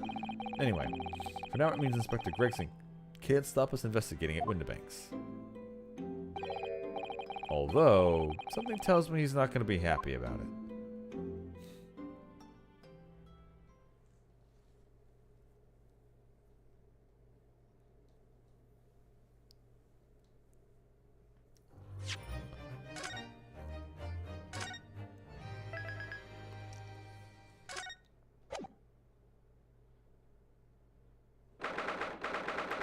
Alright, before I continue here, I'm going to get a drink and I'll be back.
Here you are again at the scene of the crime. Now to thrust the representation papers in Gregson's face and see what he makes of them. Hello again, Inspector. Do you have a minute, please? What was it now? You should go home and get some rest. Here you are, Gregsy. Here are the representation papers. Your ladyship. No! I don't believe it. How the devil did you get that stubborn little ragabash to sign that? I salute you. That is good work, that is. I can see you've been very busy here as well. How about some tea? Is it special blend designed to relieve fatigue?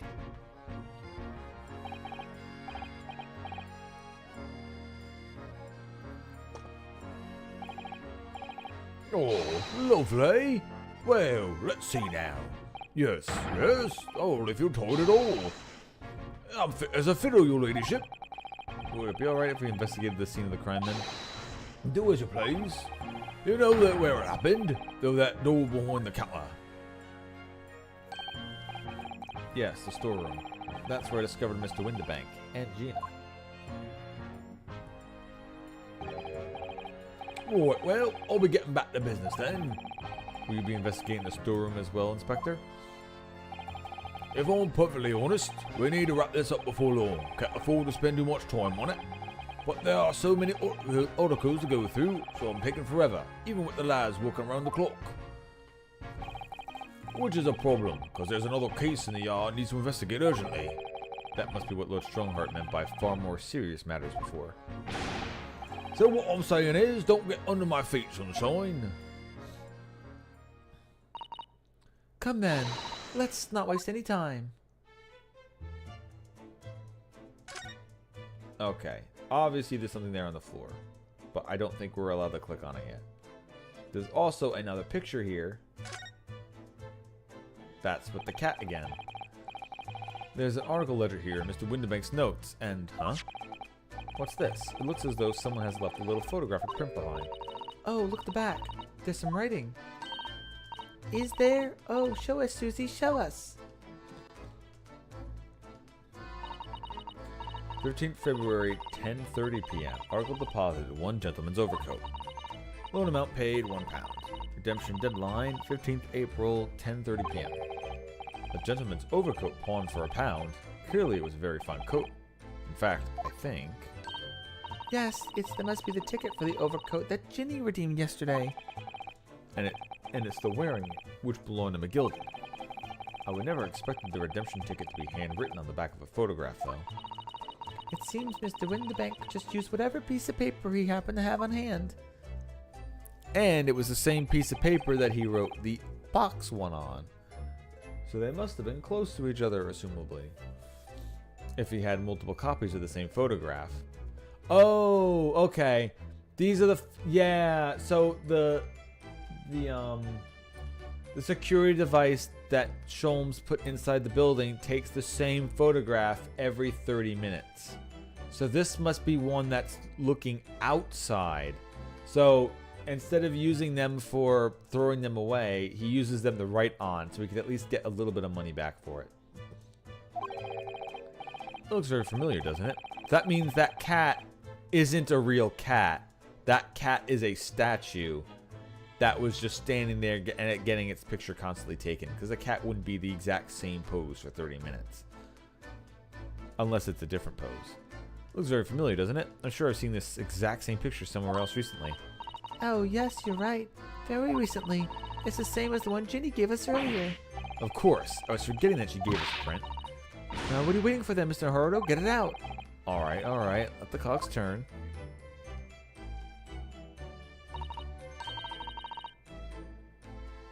Yep. Yep. Okay, so that's a cat statue, not an actual cat, because it's the literal exact same pose. Yes, they're exactly the same. Let's see. Same buttons in the snowman. Same face, same hat, same twig for the hands.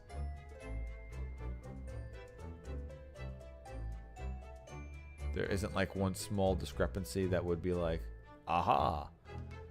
Well, I guess kind of there is. There's different shadow around the cat.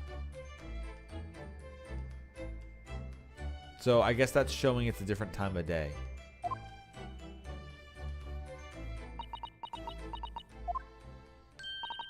Hee, I've got it. These two photographs hide an amazing secret. A secret? What does she mean? You must tell us, Iris, at once.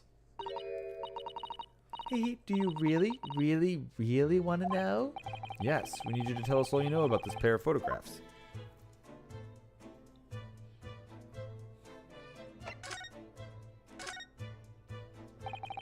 So Iris, about these two photographic prints. The ones we found here are Mr. Windibank's counter, and the one Gina gave us before. What's the amazing secret you mentioned that's hidden between these two identical prints? Actually, that's not quite right. Sorry? If you look carefully, the two prints aren't the same. Not exactly. They're not? Have another look at them now.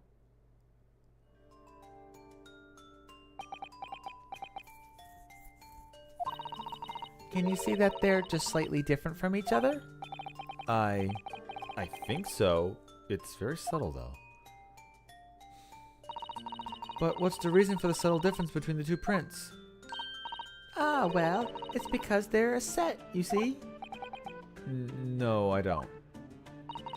The pair of photographs is meant to be used in a stereoscope. Everyone in London is raving about them at the moment.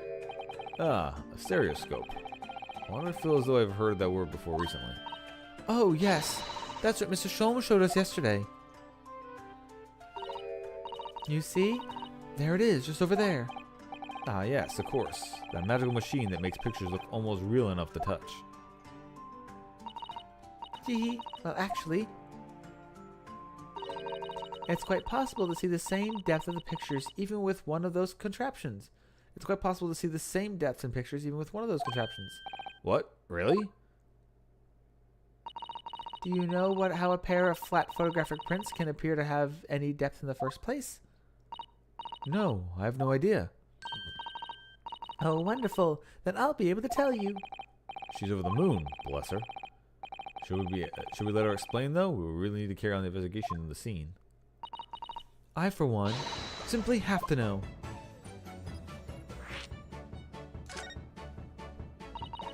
Have you ever considered, Runo, how our eyes see depth in the world around us? Well, I just open them and it works. But the reason it works is because we have two eyes. 2 eyes. Shocking. If you try closing just one eye at a time, I think you'll see straight away. What you see with your left eye, and what you see with your right eye are ever so slightly different. You get a different view with each eye. Yes, the position of objects seems to shift slightly. Exactly. And in your head, your brain uses the shift to estimate depth as it merges the two views into one. That's how we can see depth in everything we see. Ah, my brain really is amazing, isn't it? It does so much without telling me. Ah, I think I see. So the pair of photographs consist of a left eye view and a right eye view. Is that right? Oh, well done, Susie. You're so quick. So, if you can persuade your brain to merge the two pictures together in your head, you'd be able to see depth in the prints. Yes, Runo. You're beginning to understand. And the stereoscope's function is to act as your brain and allow you to do just that. Yes, but as long as you have two images, your eyes, and one brain, you can actually do it yourself without needing a stereoscope at all. You can? Really? How to view the stereoscopic prints. Let's try it out. Let's see if you can view the pairs of prints without the help of a stereoscope. Oh yes, I'm dying to have a go. Susato-san really loves this kind of thing. You need to be able to cross your eyes. That's the main thing. Can you both do that? Cross my eyes? I think I can. Watch me. And see if you can copy. Make your eyes do this. Alright, let me try. Are you ready, Mr. Naruhodo? There, how's that? Wonderful, now it's your turn, Runo. The trick is to concentrate on looking at the bridge of your nose with both eyes at the same time. Not exactly an easy task when two people staring at you cross-eyed. Alright, that's enough practice. Now let's try looking at the prints. Alright, time to devastate my eyes right now. Start by staring at one print and slowly crossing your eyes.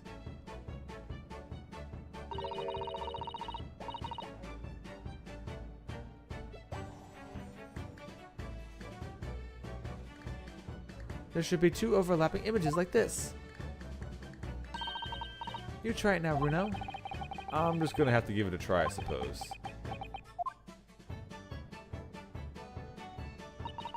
Did the print split into two images for you? Now the next step is to put the pair of prints side by side like this and then try crossing your eyes again. The print should slowly merge together until Until we put a 3D model of the cat in the image. they form a new single image. Oh, Oh yes! Mr. Naruhodo, it works! I can see it in the middle now. It looks so real. Oh, I could look at it all day. I wouldn't advise that. Your eyes might start to hurt. Your turn, Runo. Pretend you're looking through two pictures and slowly cross your eyes. Keep adjusting the position of your eyes until the two images overlap exactly in the middle. Like this, is it?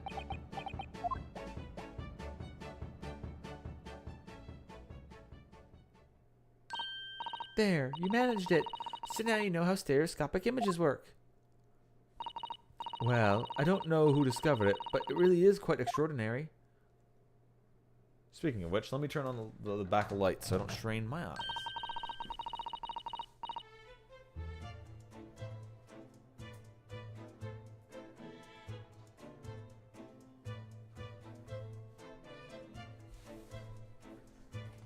So what do you think of the stereoscopic prints then, Bruno? It's certainly amazing, but it isn't easy getting the knack of viewing them properly. No, some people find it easier than others. But that's why contraptions like this exist, for people who find it tricky. Oh, I recognize that. We saw it on one of there yesterday, didn't we? If I remember correctly, you press this little knob here, then set the pair of photographs in the stand at the back and... It's still amazing, even though I know roughly how it works now. Well, London seems to agree with you. Stereoscopes are very popular at the moment. You can find one of these folding contraptions in lots of households in the capital currently. But if these little machines are so affordable, surely there's no need to go around and staring cross-eyed at pictures like you hate them. But it's much more satisfying to be able to see the effect with your own eyes. Well, I think so in any case. Stereoscopic pictures. I never even heard of them until yesterday. We certainly learned a lot about them, but I wonder if it's knowledge that I'll ever actually need. Soon enough we will, obviously. A second white cat photograph has been added. It's in the court record.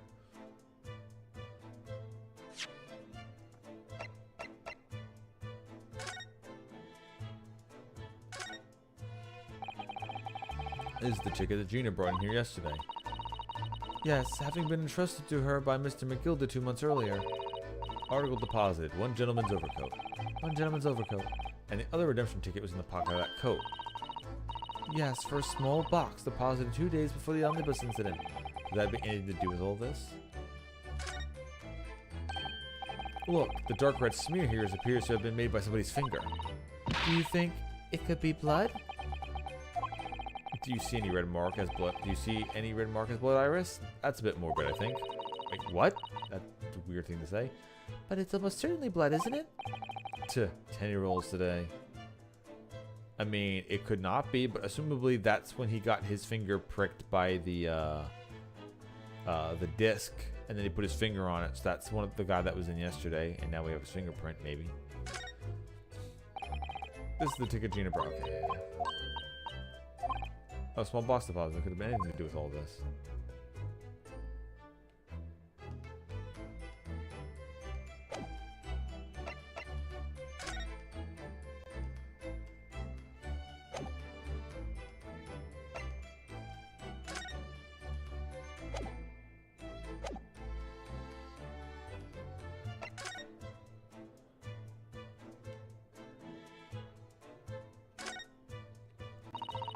These shelves are where the pawnbroker puts articles that have been forfeited and displayed to customers to buy. Yes, it's really strange miscellany, isn't it? I mean, who would buy this horse statue, for example? Well, sometimes you can find some real treasures among all the junk, you know.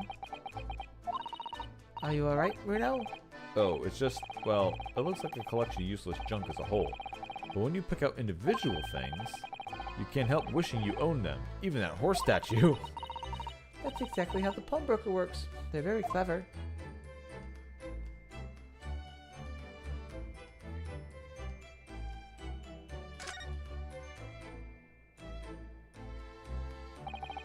Oh, the lamp's broken, it looks like. The ledger that's open on the counter there really is enormous, isn't it? It must be an awful lot of work to keep track of all these hundreds of items in pawn. It's too much to think about. Better to sell it all and have a clear head if you ask me. But clearly Mr. Windibank is very careful when it comes to articles in his care. No, that's it? That's what that's about? Okay. I thought like this being shattered and the glass everywhere would be important, but I guess not.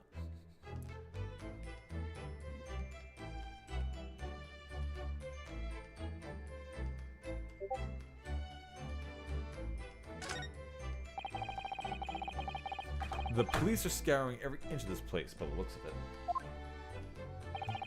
Instructions from the yard to examine every article in the shop and every ledger of book and accounts. Every article, but that's a ridiculous amount of work, surely. We've been hard at it ever since the shop was declared a crime scene in the early hours. We're shuffling through all the shifts at least, but still. We'll be working through the night, that's for sure, and even when we barely have scratched the surface. A crime and a pawnbroker's. Must be every policeman's worst nightmare. It's every copper's worst nightmare, you know, a crime in the pawnbrokers. That's a music box. Do you have them where you come from, Runo? Yes, but I've never seen one as large as this in Japan. Oh well, this will be a treat. Shall we have a listen?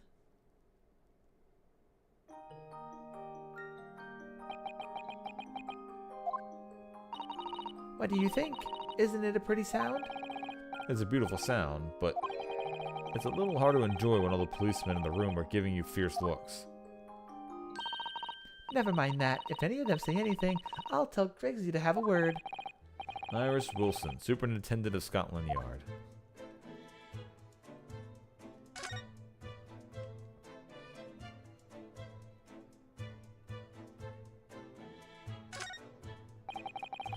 This is a strange contraption that lets you see pictures of things if they're right in front of your eyes. It makes you think. When Mr. Sholmes gleefully showed it to us yesterday, we were blissfully unaware that any of this was about to happen. I'm fairly sure this contraption was here yesterday as well. Here we are, though I'm not confident I can get it closed again. Oh yes, that's a folding stereoscope. Really? This is a stereoscope? Mr. Sholmes showed us a picture yesterday that you were supposed to be able to... Sorry, Mr. Sholmes showed us a picture yesterday that you were supposed to be able to see in 3 dimensions. But for that, he used the great big contraption over there. Ah well, that's for use in public houses and places like that. It contains a carousel with all sorts of pictures inside. But this little thing is a much simpler design for use at home. There are special shops selling prints you can see in them. I have a little collection myself. I wonder if I could make money out of those in Japan. I would be keeping my toilet sparkling clean anyway. Who sold their cactus in the pawn? Ah, look here. Oh yes, a bullet hole, and I can see the bullet still lodged in the wall. Presumably Mr. Windibank wasn't practicing his revolver. Okay, that has blood on it. Did that go through Mr. Sholmes? Is that when he got shot? Or, because that's someone else being shot, definitely. Presumably Mr. Windibank wasn't practicing with his revolver in his spare time. Oh, well. Mr. Sholmes liked to practice in his drawing room whenever he can. He's very patriotic like that. Sorry? All there is all there. It's all there in the Adventures of Herlock Sholmes, you know. Isn't that right, Iris? I did write something like that. Partly in jest, perhaps. In jest? Well, he doesn't do it often. It's quite a dangerous pastime. He doesn't do it often. He shouldn't even do it once. Forget that now, Runo. Let's examine this bullet. I'll set around the bullet hole. Is it blood? I don't know, Mr. Runo. A middle-aged, a young adult like you shouldn't be seeing blood everywhere. Huh, what kind of world have we gotten to these days? A suspicious red stain on the calendar. Aha! I may be well able to help with that. What? There's nothing like the sight of blood to get the blood pumping, is there, Runo? I have a feeling I'm not as bloody-minded as you, Iris. I'm afraid the sight of blood makes my blood run cold.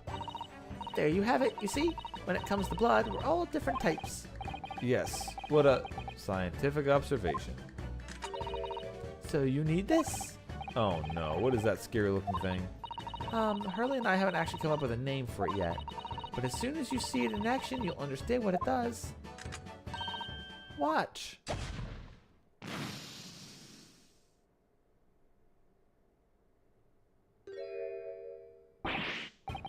Oh, the color, now it's Hulk blood. the color of blood stain has changed.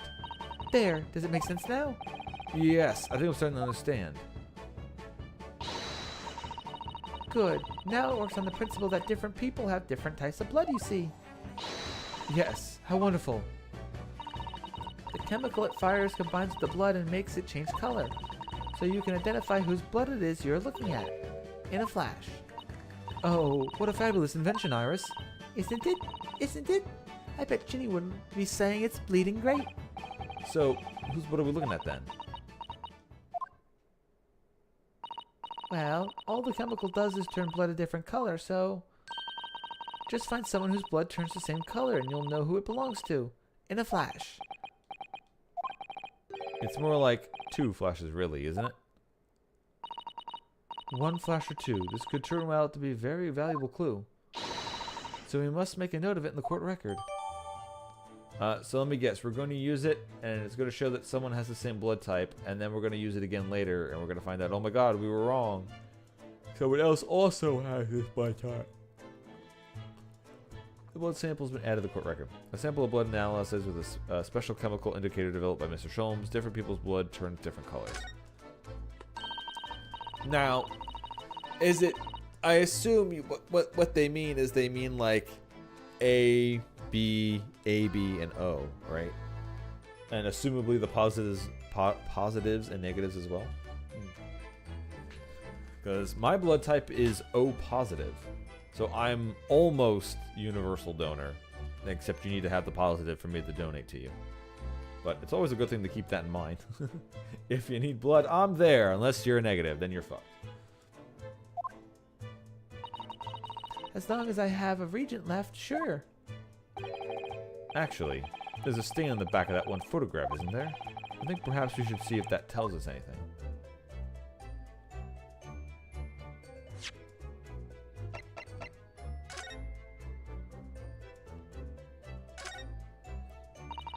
Mr. Naruhodo, I don't know if you've noticed, but there's something rather troubling here. I have noticed. A red smear, you mean? Yes, it looks like blood, doesn't it? I wonder if Sasato-san had picked up on that. Well, in that case, Yes, we need Iris. you should show this to her before we forget.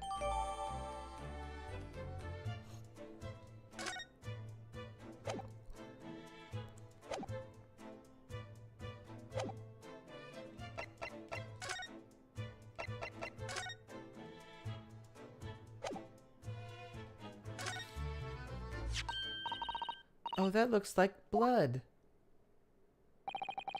I would say it's from a gloved finger. Almost certainly a glove made of leather. Well, don't worry, Bruno. You can leave the rest to me.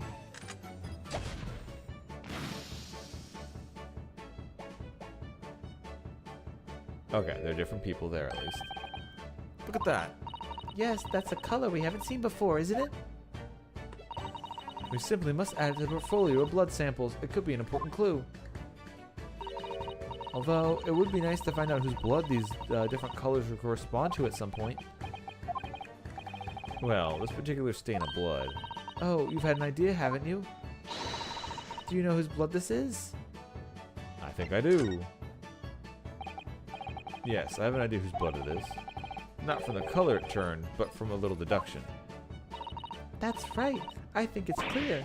Iris, you know as well. Iris, you weren't there. You first, Bruno. Who do you think it belongs to? Alright, I believe this is the blood of...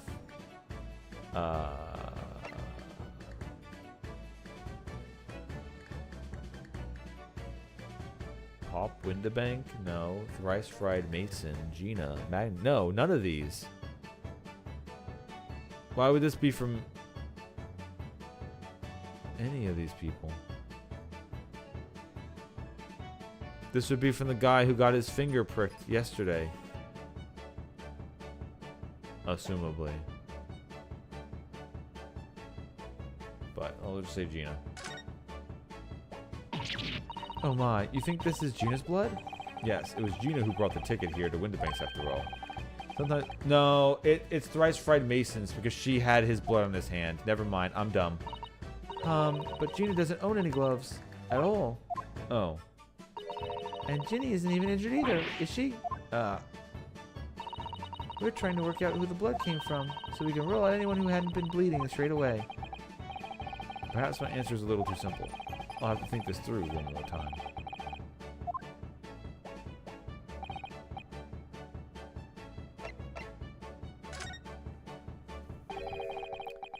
Thrice Fried Mason. You don't sound very sure of yourself, the way you trailed off there. Well, it was 2 months ago now, that case. And of course I never met the victim, so I'm struggling to remember his name. He was definitely thrice fried, though. The victim? Of the omnibus case? Yes, his name was indeed Mr. Thrice Fried Mason.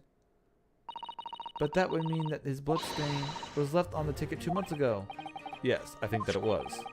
Gina brought this ticket here from Windobanks yesterday, suggesting that the bloodstain was already on it at that time. So it's a smear of blood from the time that Mr. Mason was killed 2 months ago? Gina did say her hands were covered in blood after the murder. Something else is coming back to me now. Mr. McGilded was also wearing leather gloves that night.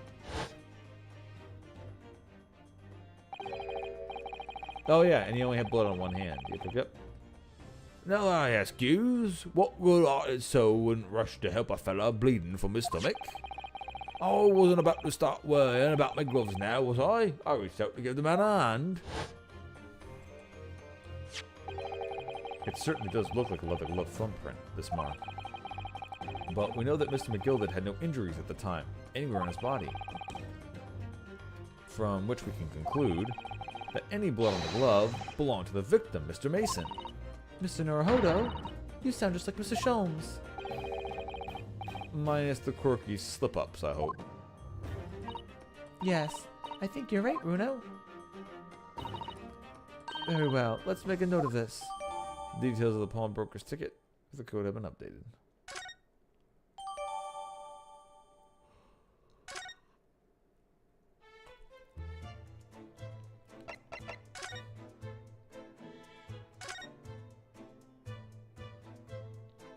Is the camera device missing? I think we were able to see the camera device before, but it's not here anymore.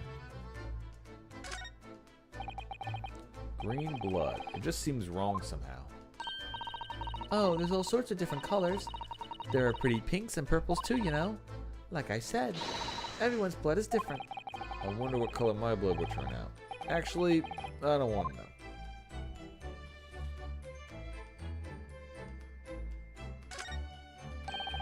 This officer's been staring intently at the wall since before we came in here. Sure, keep it down. Oh, sorry. There's a major clue here just there. Really? That must be tell Gregsy at once. But as soon as I report it, that'll be it. I'll be stuck here even longer. Stuck here? What do you mean? I haven't been home in 2 days already. I need another constable to relieve me and take over my shift. Ah, they really have a tough time, the British police. That doesn't stop us investigating though, does it? No, I suppose not. I'm fairly sure it was the calendar he was peering at.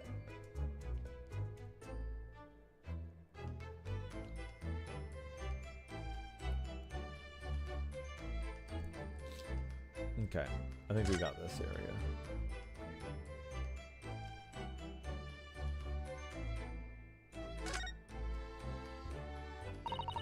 Behind that door is the storeroom, isn't it? It's the storeroom, isn't it? That's what Gregsy said.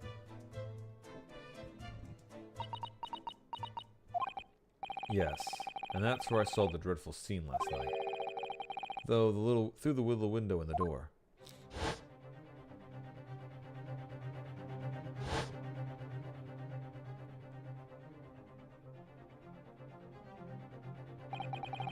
Mr. Windobanks face down on the floor, with Gina beside him. Oh, yeah, the pistol that she has probably only has one bullet in it, and it's still in the chamber. And that's the gun he keeps threatening to kill himself with, that he told us before only has one bullet in it. So we can show him that, aha, Gina did not shoot anybody with the gun, because there's still a bullet in it. Which, since it's his gun, it would be empty if it was... Okay, that's where that's going to go into. As the accused legal representative, you have the right to examine the scene, Mr. Naruhodo. We must make a thorough investigation. Yes, of course. And we will. Behind that door. That's the real scene of the crime. Don't worry. If there are clues in there, I'll find them.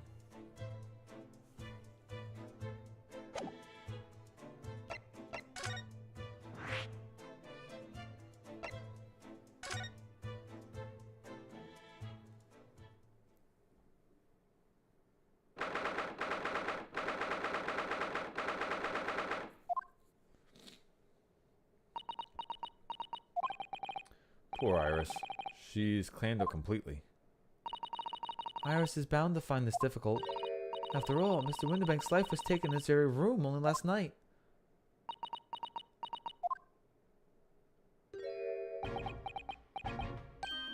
Oh! Wait, Inspector? What was it now, Sunshine? You took one look at me and tried to run away. You think a Scotland Yard inspector would run away from some jumped up little defence lawyer, do you? I just, well... I've never seen her ladyship looking like that before, the thing is. I didn't know what to say to her.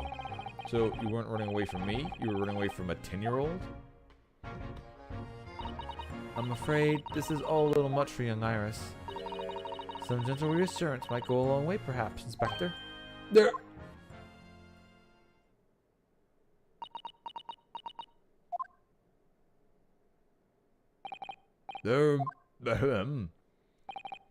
Don't trouble yourselves unduly, your ladyship. I mean, at least you're not dead, are you? I don't think that went very well. Why? Look, I'm in the middle of an investigation here, Sunshine. I told you not to get under my feet. And we have investigating to do ourselves. Yes, I'd like to hear more about what socially inept Inspector has to say. Oh, Hurley. And inquire just how Mr. Sholmes' operation is going.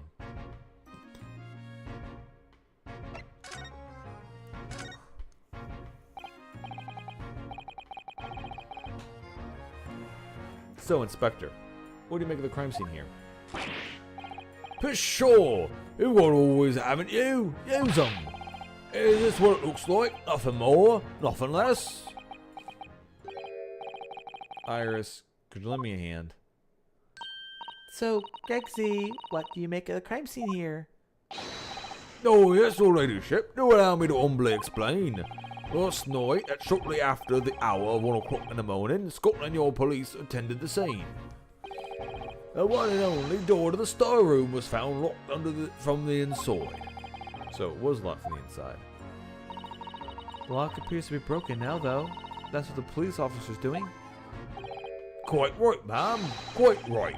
We took the liberty of smashing the door in as humbly as possible.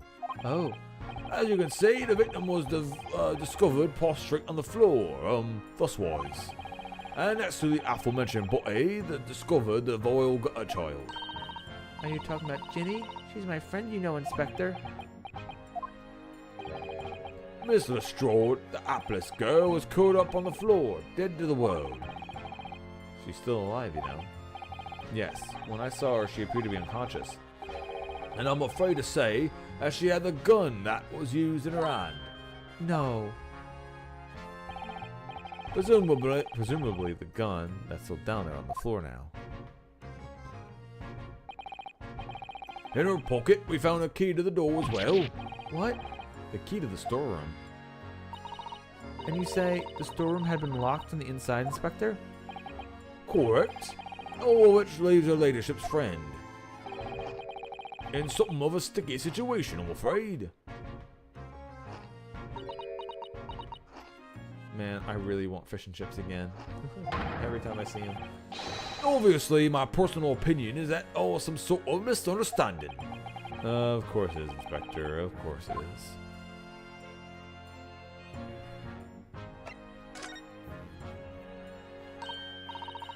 Gregsy, do you know anything about Hurley? Is the operation finished?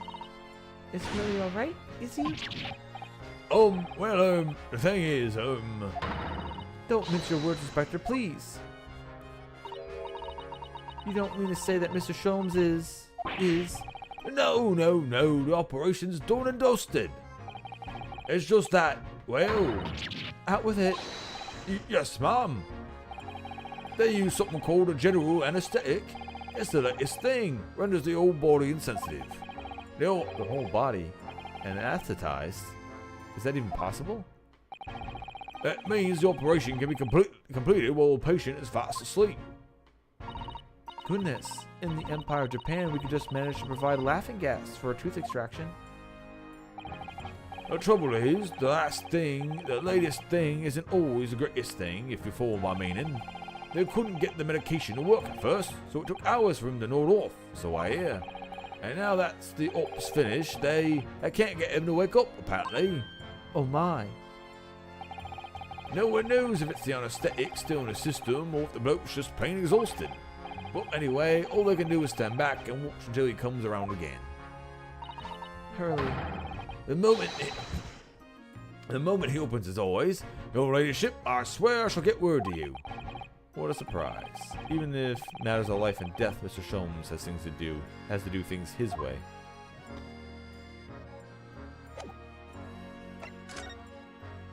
Okay, so my assumption is they're doing that to keep him out of the picture for a while, and I think that this room might have been they probably put them to sleep in here, and that's why like he collapsed maybe, and why Gina had it, and they shot him through the door. She had the gun, and then she just passed out from the gas or whatever was going on in here. Out of all the articles in the storeroom, this is the only thing that shows any sign of being ransacked. Ah, What is it, Iris? that's the box file that my manuscript was kept in. Oh, Iris's unpublished story, The Hound of the Baskervilles. Surely that's not what all this. sorry, Iris, but it has me. You sold it without telling you. We must check inside the box at once. Yes.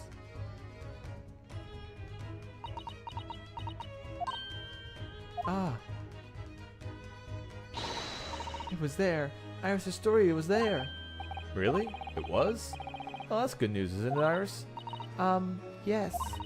I mean, of course I believed Hurley when he said he deposited it there, but still, it's a relief to actually see it. Really? Because that's not a very well hidden frown. Iris's manuscript has been entered into the court record. A long, unpublished story that Mr. Sholmes deposited into the pawnbrokery of the victim, Mr. Windibank, is entitled The Hound of the Baskervilles.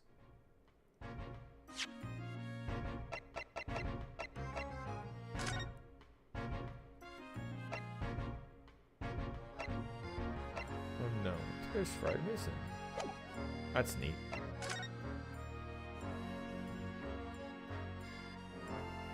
What? Nothing on the back? How dare you?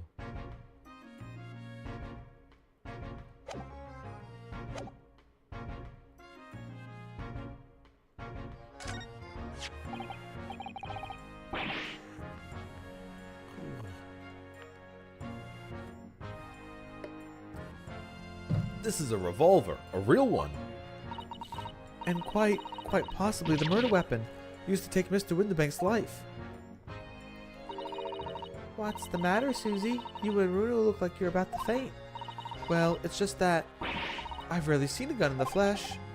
And I've had issues with guns in the past. But, yeah, don't go picking this one up. But anyway, we saw Mr. Windibank with this yesterday, didn't we?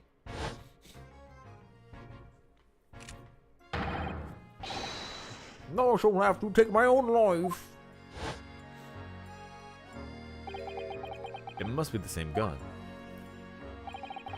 And last night, when I looked through the spy hole in the door in the storeroom here,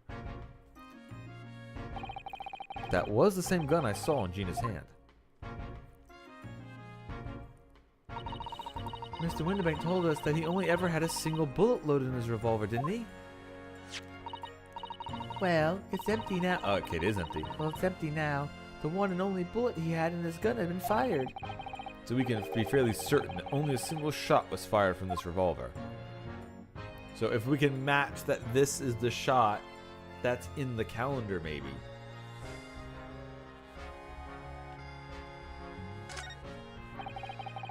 The police have marked the position of the body with a chalk line.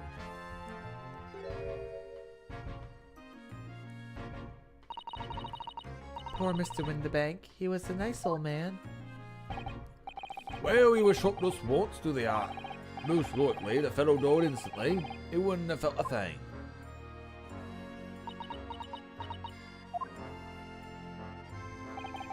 This must be his blood then.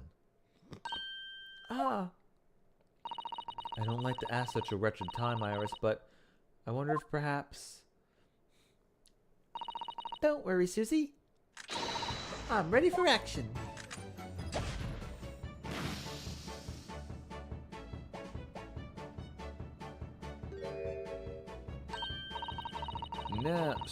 Now we know the color of the chemical turns when it reacts with Mr. Winterbank's blood. It doesn't match our analysis of the bloodstain we found in the main shop. No, but let's add the sample to the others we've already collected anyway. The blood samples portfolio has been updated.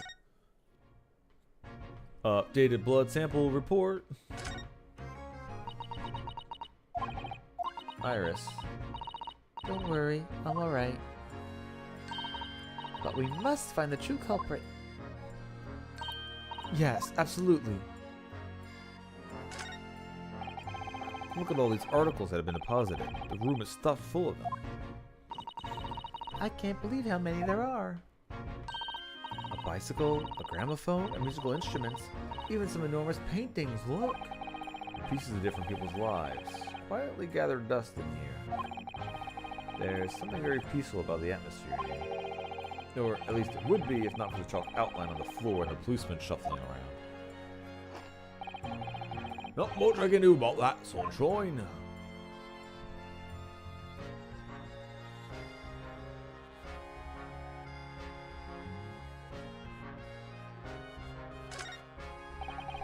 Look at all these articles that have been deposited. The room is stuffed full of them. I can't believe how many there are. A bicycle, a gramophone, music. Okay, yeah. It's just the same thing but on a different side.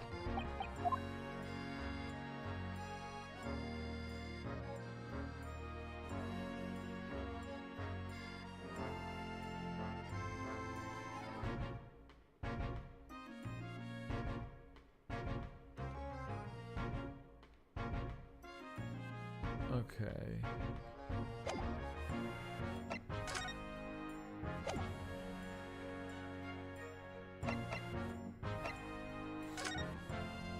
And there's no side buttons in here. I think I found everything. So either there's more somewhere else or...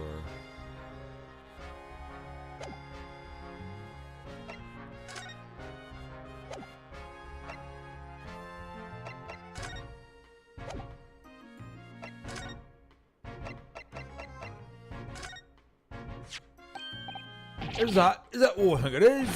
Your ladyship latest. Yes, my latest story. It's called The Hound of the Baskervilles.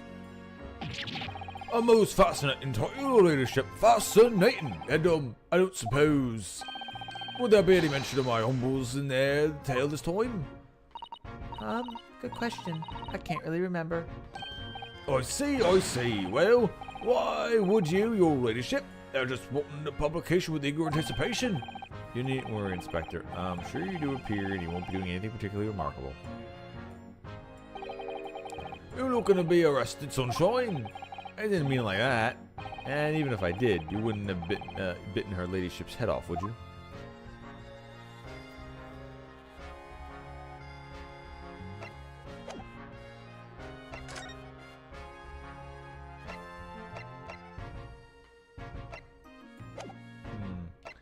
Feels like there should be something else in here, right?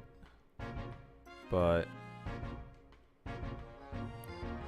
it's not, unless we just start presenting him with everything.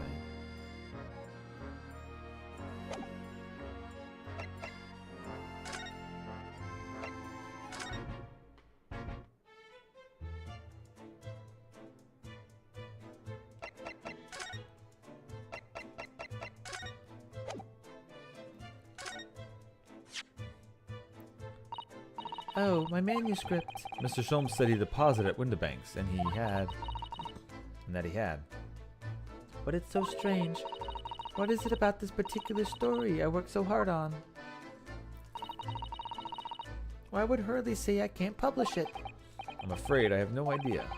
All you can do is wait until he's ready to tell you, I suppose. Oh, maybe. It's because Hurley isn't in it enough. Maybe I didn't give him enough good lines. Yeah, maybe. I wish I could say that definitely isn't the reason, but I can't.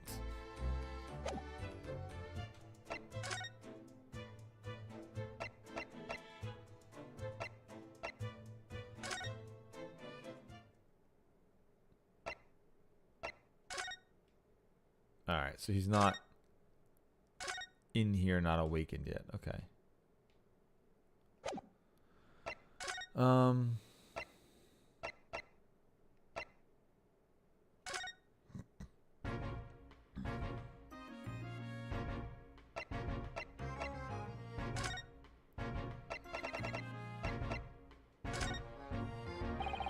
Inspector Gregson, could you give me your opinion about this?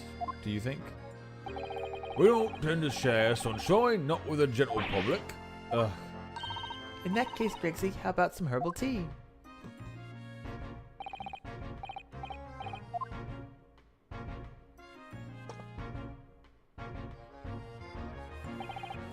Oh, lovely.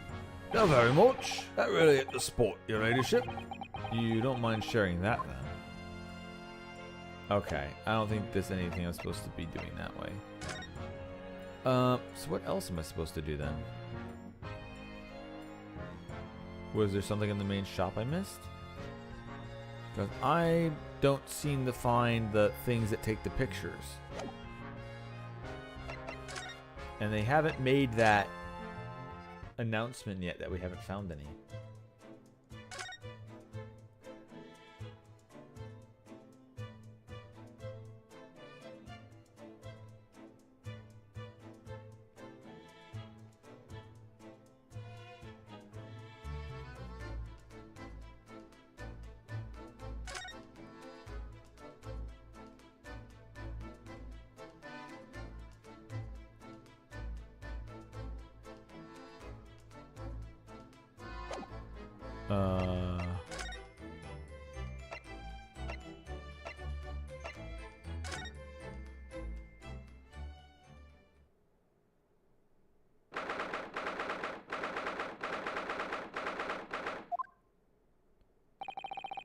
Jean doesn't appear to be here. I believe she must be in questioning at the moment. Oh, but wait a minute.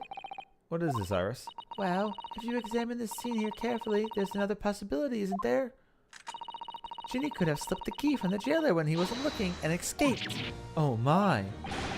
Why? Why would you do something like that? It would only make the situation worse. Calm down, Bruno. I was only joking, of course. Oh. Ugh, you had me worried there. I thought it was a great deduction. Yes, it must be your way with words, Iris. You're so wonderfully persuasive. Perhaps you don't fully understand the weight of your words carry. Oh dear, I'm sorry. I suppose a light-hearted great detective is a contradiction in terms. Well, in the same situation, I'm sure Mr. Sholmes would have thrown his head back and guffawed. I'm not entirely sure that's helpful, Mr. Naruto. Well, anyway, looks like we won't be able to talk to Gina for a while. We should try to make progress with our investigation in the meantime. Yes, come along, Bruno. Come along, Susie.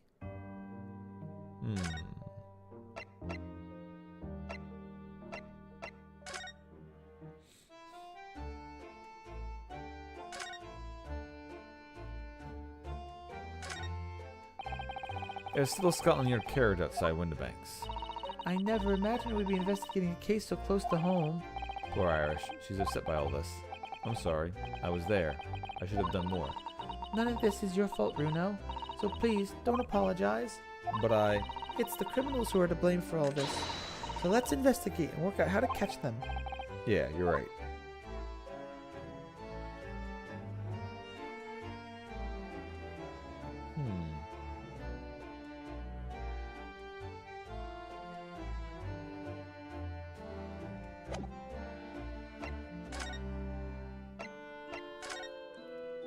Is there really nothing in here? That I'm supposed to do?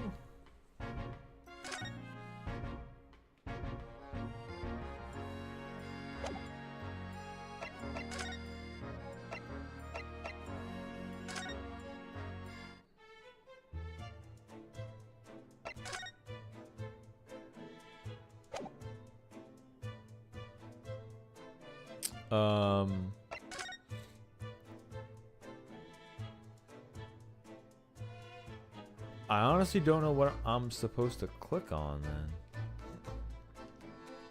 The storeroom didn't have much in it. Unless I'm supposed to be presenting something, but...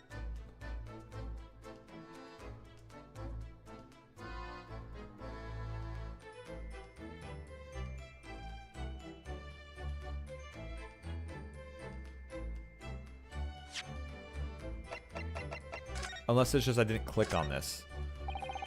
I can't find anything out of place.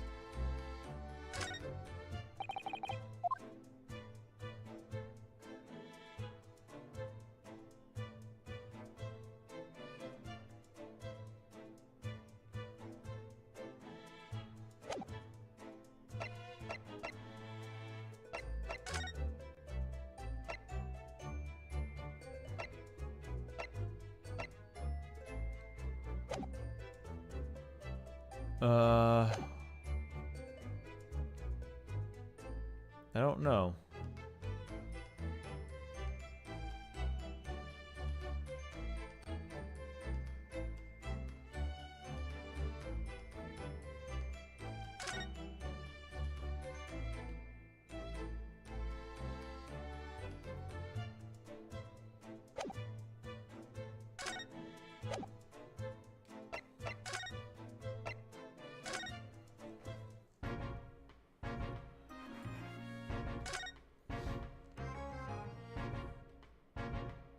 Yeah, I'm unsure of what else I'm supposed to get the story to move on to the next bit.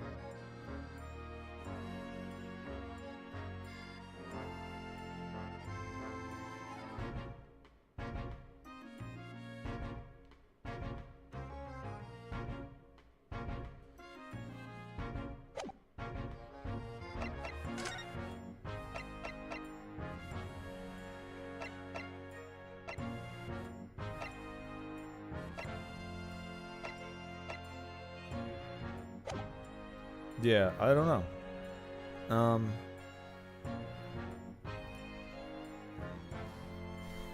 I don't know. I'm getting kind of tired anyway. So what I guess I'll do here is, it is about to hit the 3 hour mark anyway. So what I'm going to do is I will save the game here.